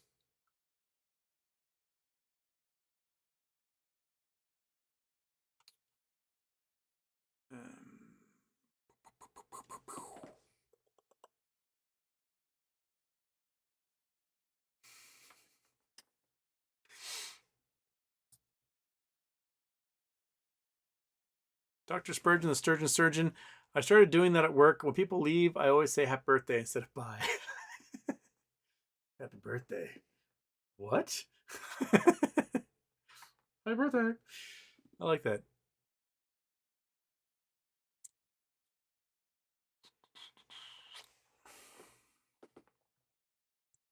Ted Tremendous, Houston. Even other tech billionaires see that Ken Griffin moving to Florida to back DeSantis to be Treasury Secretary so he can get a loophole cap gains. Prison's much nicer in Florida versus Chi-Town. That, and it's really hard to seize property and through legal means in Florida. There's the entire reason why O.J. Simpson moved there, was that he lost like a $30-something million judgment in the Nicole Brown Simpson civil case, and he moved to Florida and bought the biggest ass house he possibly could, because they could not seize his home in Florida on that ruling. So a lot of people will go and buy property in Florida specifically to avoid having to pay whatever it is that they owe on a lawsuit like that.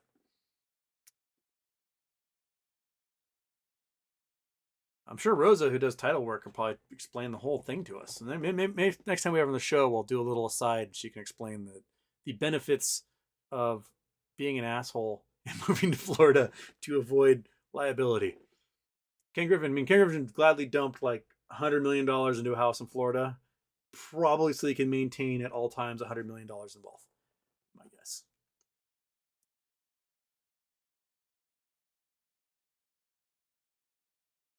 There's been a helicopter flying around, isn't there, Monkey? You guys might not be able to hear it, but it's the second time I've heard it flying around out there. Spirit Halloween. Thank you, Cameron. That's Spirit Halloween is the one that will take over Party City.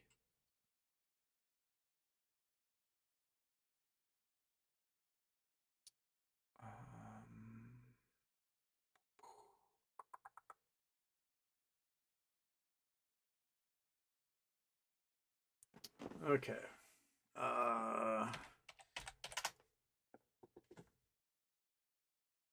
Okay. So where was that question? Yogi 2012 Houston Post Moas. How many shares of SCHD do I need to have? $100,000 a year in dividends. Let's see what their dividends are. Schwab Dividend Equity Fund. How much you paying in dividends here?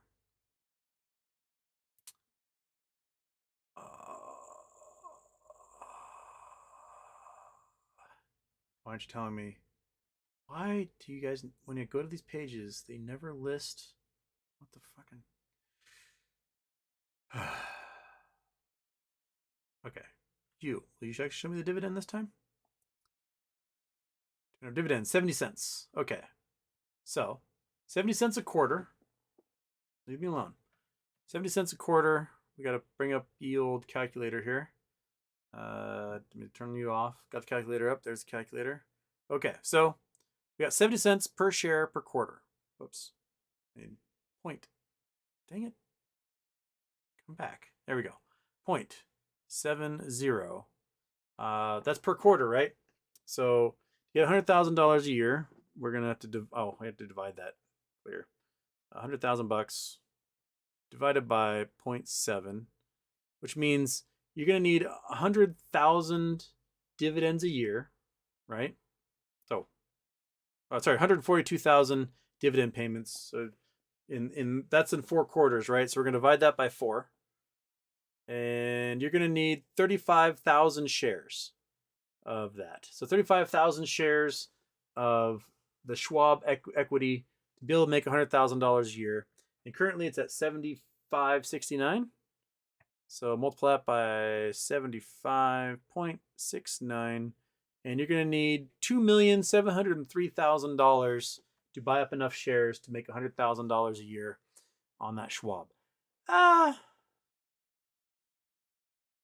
I mean, that's okay returns. That's about equivalent of like buying IBM. You just straight up buy IBM and get that much. There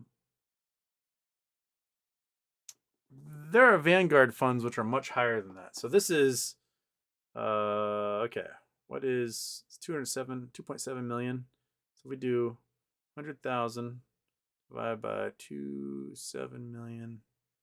We are at 3.7% return. Yeah, there's Vanguard funds that are like 8%, so that you get in annuities. So that's not a very high yield, 3.7%. I mean, you'd at this point, you'd make more off of federal bonds. You know, you're at like 4.5% with federal bonds, so you might as well just do that. If you put 2.7 million in some of those Vanguard funds, you get an 8% return. You're making, whoops, I was supposed to divide, I did the wrong number. 2,700,000 times 0.08. Yeah, with 8% return, you're doing 216,000 a year with a Vanguard high yield annuity fund. So, you know, you can do the Schwab ones. Probably might be very stable. Maybe not much risk, but you know, there's higher yield ones that are pretty stable as well. Plus, there's treasury bonds, so long as the U.S. government manages to increase the debt ceiling and continues paying their debt.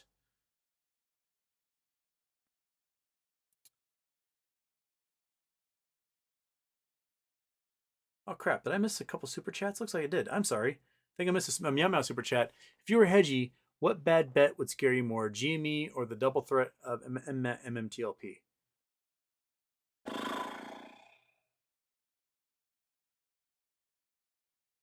That's actually a good question.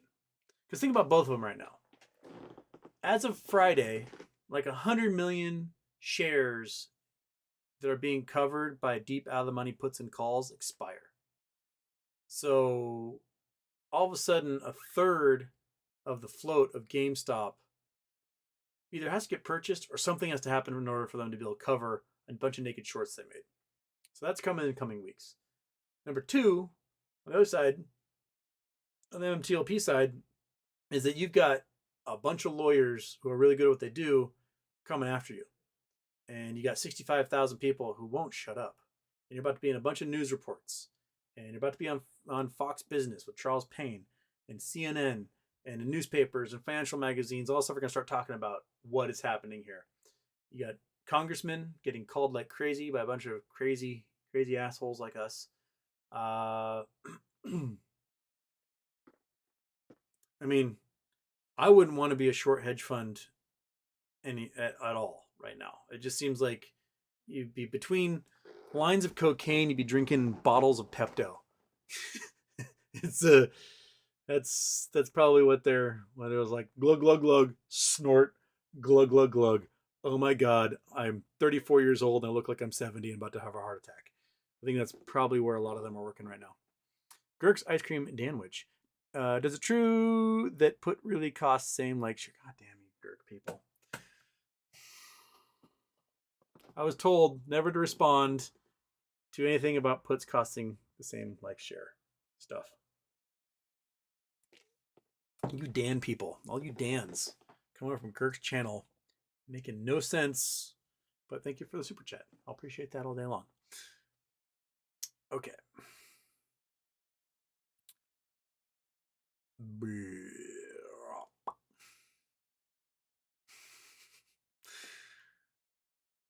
Okay, that's the Sears one. Got that one. Fee Rhymes with AMC. Bank of America should have died a slow, painful death because of their part in the 2008 crisis. Agreed.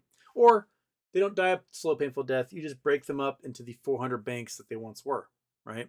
Because it used to be, Bank of America was this little bank in San Francisco, and you had C First, and you had, all these other banks all over the country, and they just slowly gobbled them up under the umbrella, and it became this big, bloated,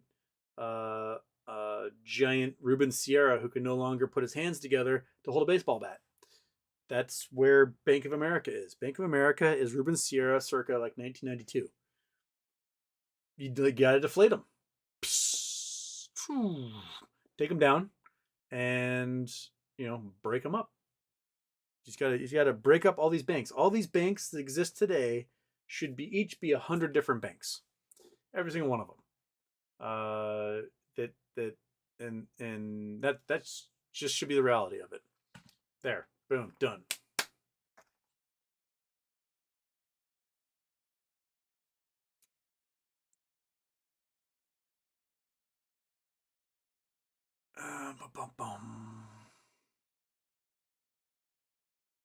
Peter Paperhand, can I ask, would an MMTLP squeeze automatically trigger a MOAS and AMC? I think MMTLP squeeze, if shorts are forced to cover, would cause a squeeze in everything. It would result in the liquidation of hundreds of hedge funds across the board, family funds, you name it, and they would have to close out every position in existence. And I have no idea how anything would ever afford to be able to do it.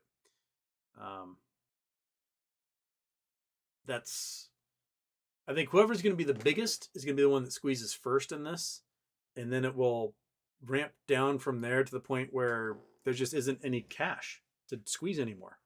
I don't know how they're going to rectify it, how much printing is going to have to happen to do it, but it will certainly defeat the purpose of quantitative tightening to get inflation under control. I'm really curious to see what type of game plan is going on at the Fed and the Treasury. Are they thinking about this? Are they going, you know what? It's been brewing for 2 years now, this whole MOAS thing, and it hasn't gotten better. The hedge funds have doubled down, so the liabilities are even worse than before. Plus, we have a liquidity crunch coming, and we've got inflation that's out of control, and we have a housing market that's collapsing, an auto market that's collapsing, and Chinese won't pay back their bonds, and inflation's out of control, and World War III happening in Ukraine, and oil and gas issues everywhere. How are we going to do this? And they probably need a whole bunch of game theorists in there to map out every possible probability and have a plan to go. So they just pull the card and go blue 42, and everyone just goes blue 42, and that's how they act. But we're humans, and we're never that proactive. we usually, whatever the shit at the fan, we go, crap, we got to clean this up. And it takes us about a decade to clean it up, and then we do it all over again. So, welcome to humanity.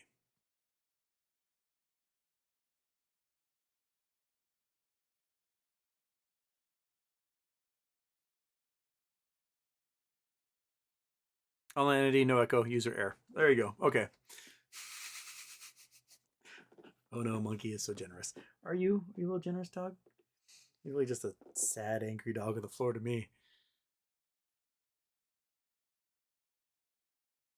True Chains, my roommate's dad is trying to get him to buy a house. How do I convince him this isn't the time? Gesture at everything.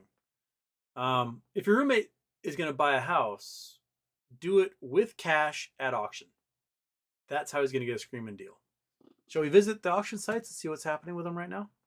Let's look up auction.com. Let's see what's happening. Because in the West Coast, in Florida, they're getting hit harder than other places in the country. But let's look in King County, Washington. Okay. Boop.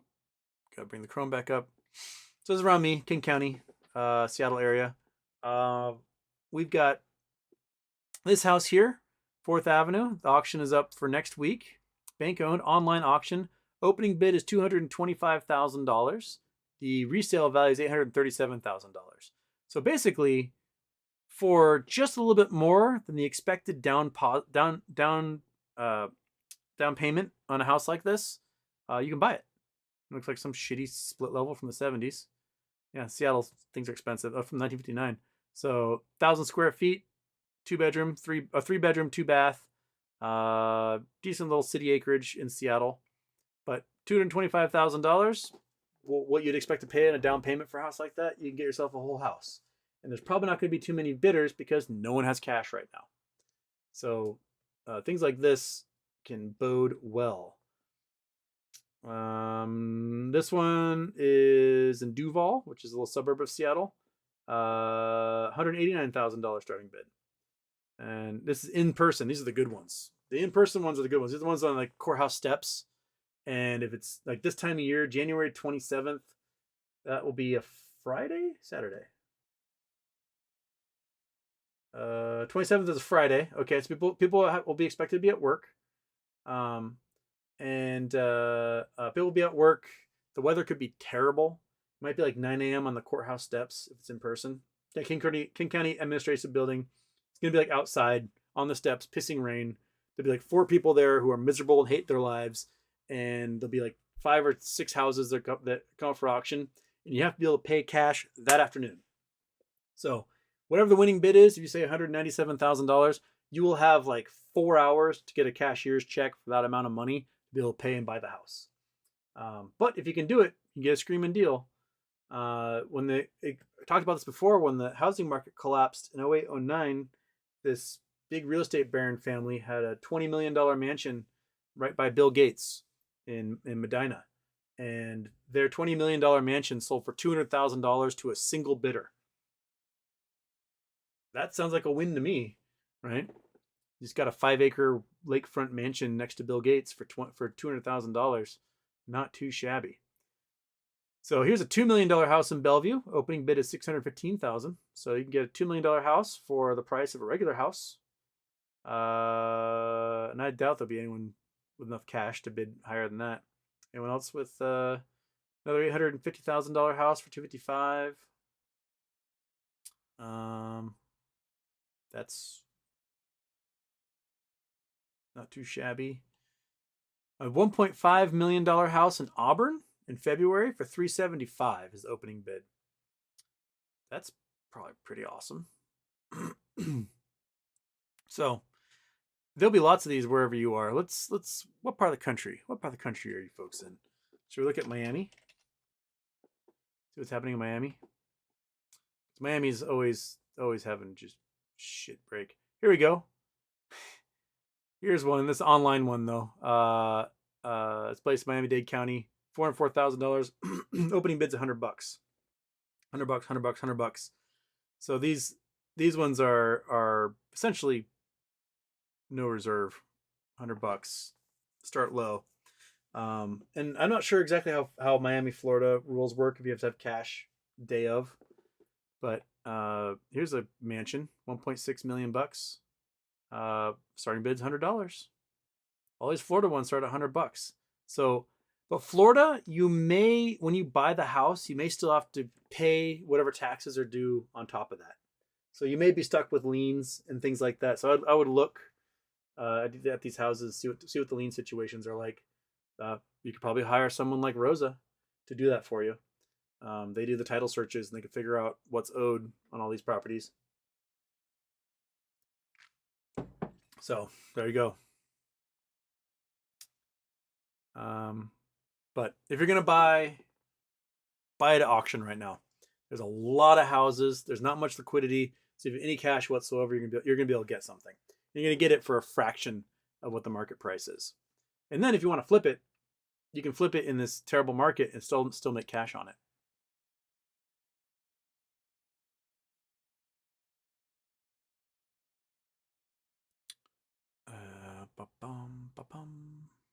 Kevin Biller, do you think there's anything to the Phillips 66 merger? No, I think it's coincidence. There'd be rumblings about an interested party or something that would be public and not necessarily only some Canadian brokerages heard about it. I think it's just coincidence. I like to be wrong. I like to, Phillips 66 is a great dividend stock. I mean, heck, let's look at that. They are a hell of a dividend stock, if I remember correctly.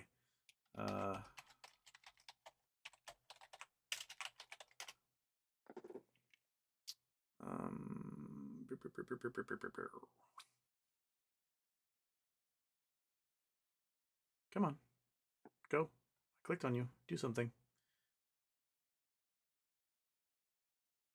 Yeah, dividend is 97 cents. So their dividend's $1 basically. So you get $4 a year for $100 is their share. So if you're looking at the Schwab one at 70 cents for $75, you may as well get, $100 for $100. they've been one of the best. If you are one who can stomach owning oil companies, that's a great dividend stock.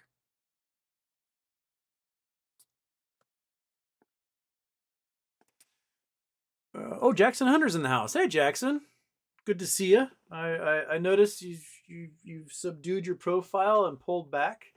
Hope you're doing all right, my man. Wishing you well. Yeah.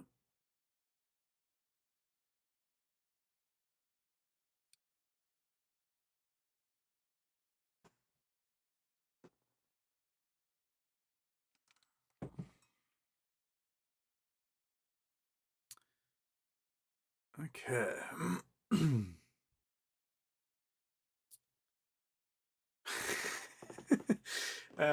Dr. Spurgeon, Sturgeon, I am an hour behind. I'm 2 hours into the show. I am answering questions. I'm so far behind. so far behind. Okay. I can go for a few more minutes. I've got some energy. We'll go past the normal 2 hour limit here and see what you guys got going on. I'm glad Jackson Hunter is able to join us. Hope you're doing well, my man. Dr. Spurgeon, the Sturgeon Surgeon. Tacos are the best food item ever invented. It's hard to beat. I mean, it is something that no matter what culture you're in, you eat taco, you're like, hot damn, that's some good ass food. My old roommate Mark is from Western England, and he left there, lived in the States for like 8 years. It had been a long time since he'd gone back to visit, and when he got back to the UK, all he wanted was a burrito, and there was no burritos to be found. So for like the 3 weeks he's visiting his family, he's just like, oh my god, I cannot wait to get back to the United States and eat a burrito. I need a burrito so bad right now. Why are there no burritos in England? It really, it put the damper, I think, on international travel. If you can't get burritos for a significant period of time, especially when you're faced with boiled meat or whatever it is you weirdos in UK eat all the time. If you don't have access to curry, what do you eat?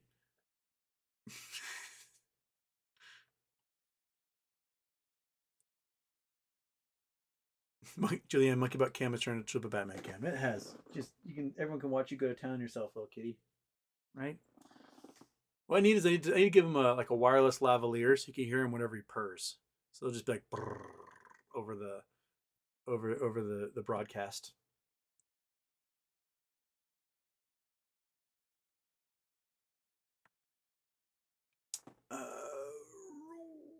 Citizen 54, how bad would the US default be? And I see below that BTW brand. Citizen 54 said people would eat each other. I think that explains how extreme he thinks it would be. Yeah. US defaulting on debt would result in every single solitary fund on earth bankrupting. And that's not an exaggeration. We're talking mutual funds, bankrupt. Pension funds, bankrupt. Hedge funds, bankrupt. Sovereign wealth funds, bankrupt. Social Security fund, bankrupt. The Social Security fund only invests in government bonds. That's it. Bankrupt. So every fund you can imagine, every bank, bankrupt. Institution, bankrupt. Central bank, bankrupt. All of them invest in U.S. government bonds. And they invest in U.S. government bonds because we pay our debts. So if we don't pay our debts, we default on one of these suckers, the value of all those bonds collapse. Every institution and fund on earth gets margin called by each other, and it's over. That's it. Global economy done. So we will be roving bands of gangs fighting each other for territory and resources, and it will be Mad Maxing and relaxing all over the place after that.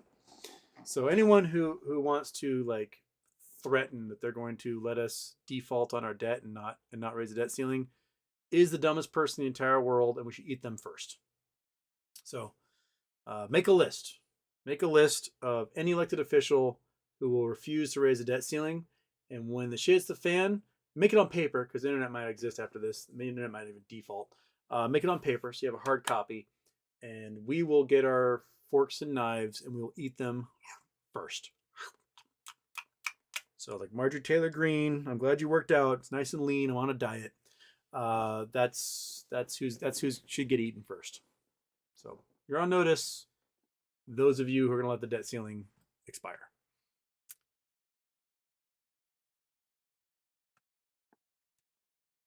Shane E., if you ever come to Austin, I'll treat you to the dive bar on 6th that has the best burger and jukebox you've ever seen. I mean, I've had some pretty good burgers.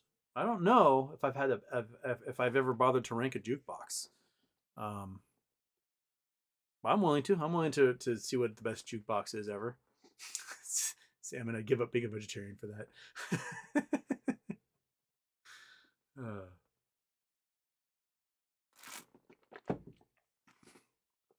Okay.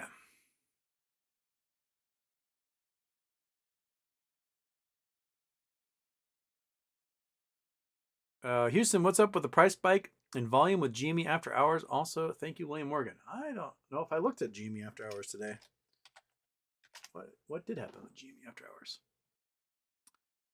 Nothing. Looks like nothing happened with GME after hours. So what are you talking about? So it went down today. It was at 22 and it went down to 20 and change, and then looks like it stayed there. I don't see anything after hours happening. So I don't know. I don't know if you got a different ticker than I do, but I see nothing. I see nothing at all.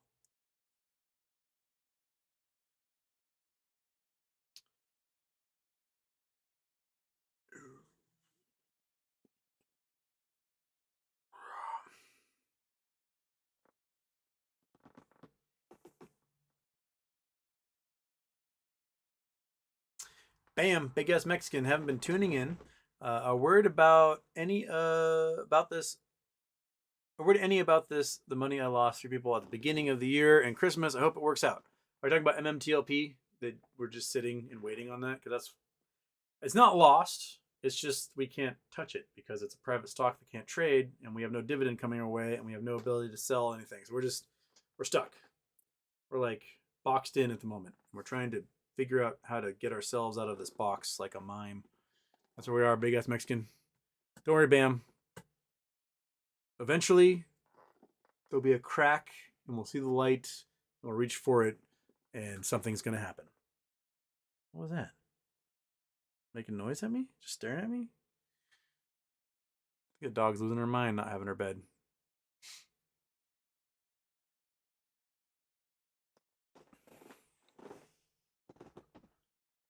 Dustin Wright, when you tax the rich, you just end up hurting the little guy. They get taxed. They just cut the little guy's hours and fire them.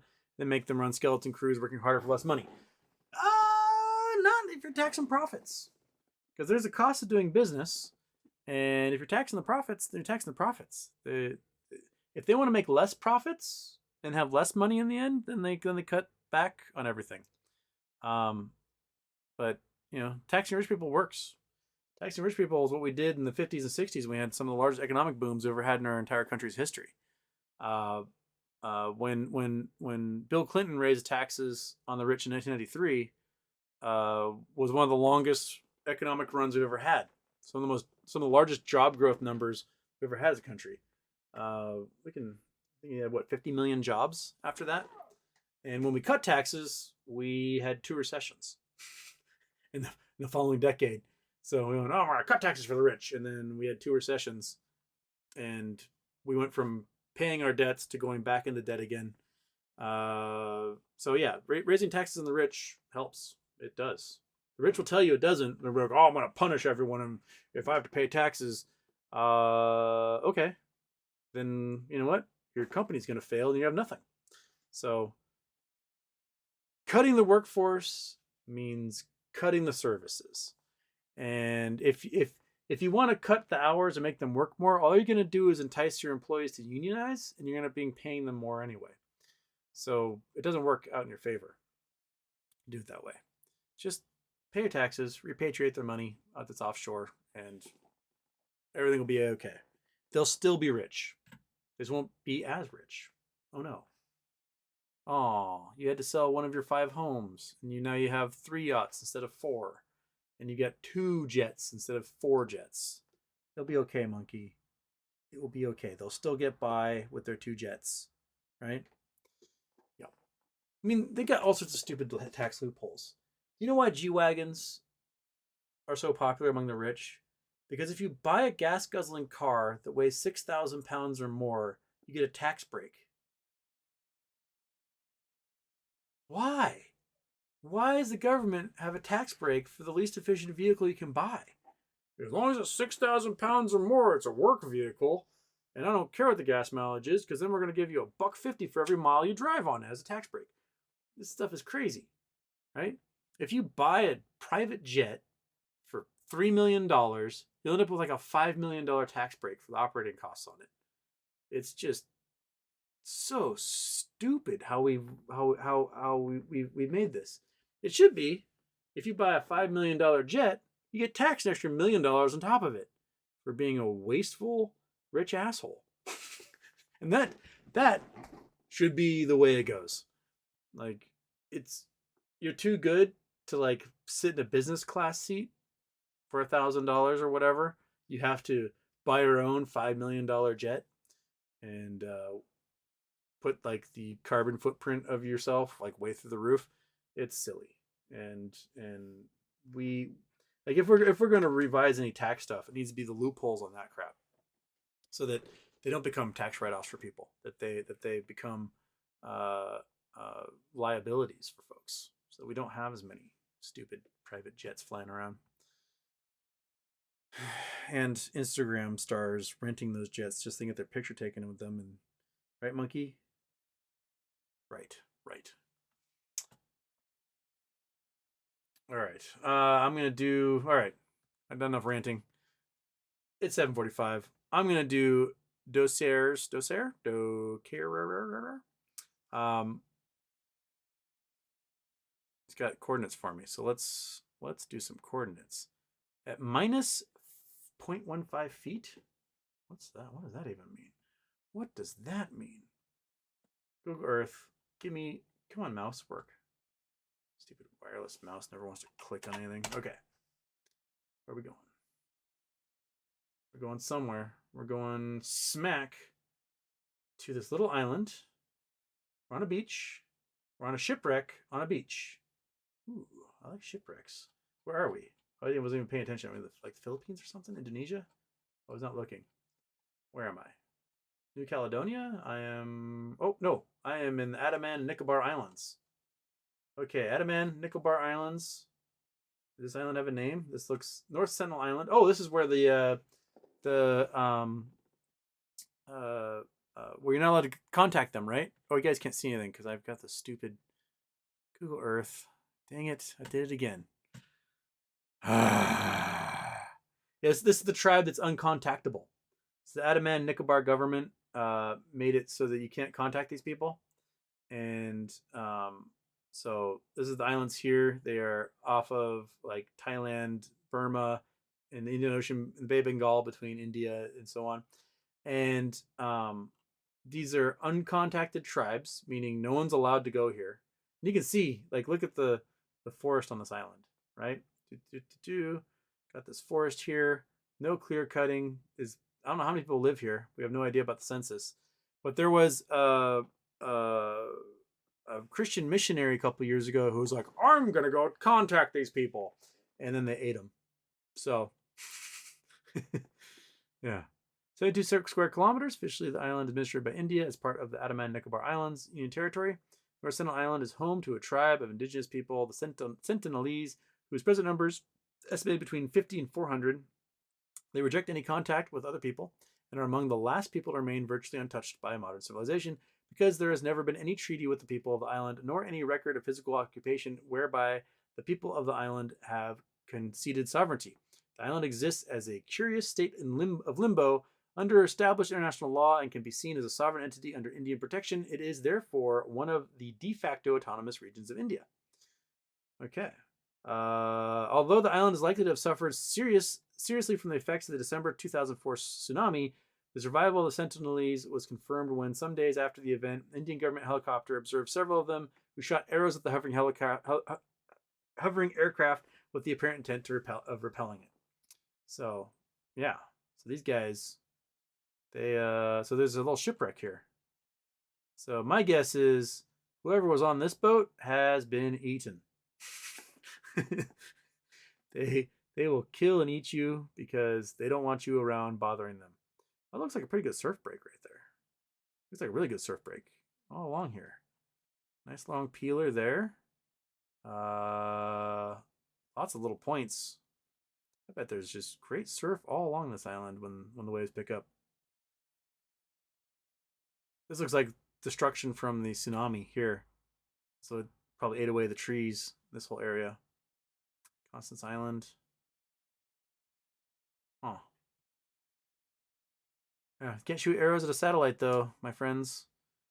Do they even know satellites? Do you think they're laying down at night looking up and watching one of the satellites go across the sky and going, what the fuck is that? Our great grandparents never talked about these being up there. Is something weird happening? Or see some jet like go across the blinky lights and even like a remote understanding what it is they're seeing.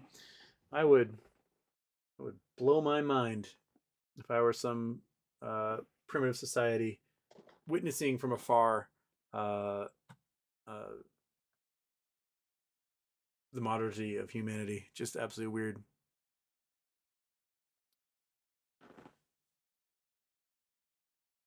Okay.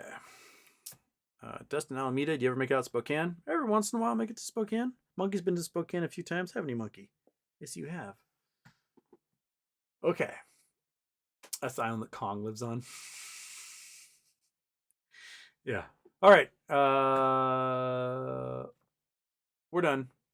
Done for the evening. We'll do a show on Friday. That's all I got. That's all I got for you guys. It was a pleasure. Right, Monkey? You want to come say goodbye to everybody? Come up here and say goodbye. Come on. Come up here and say, come on up. Yes, you can say goodbye to everyone. Yes, oh, I'll stretch it out. That's a good dog. You look in the camera. Look in the camera. You get the microphones in the way. Here you go. Look at that. Right there. Monkey, get in the camera. Look at the camera and say goodbye. All right, bye-bye. Have a good night. Bye-bye. After dark. Shabam.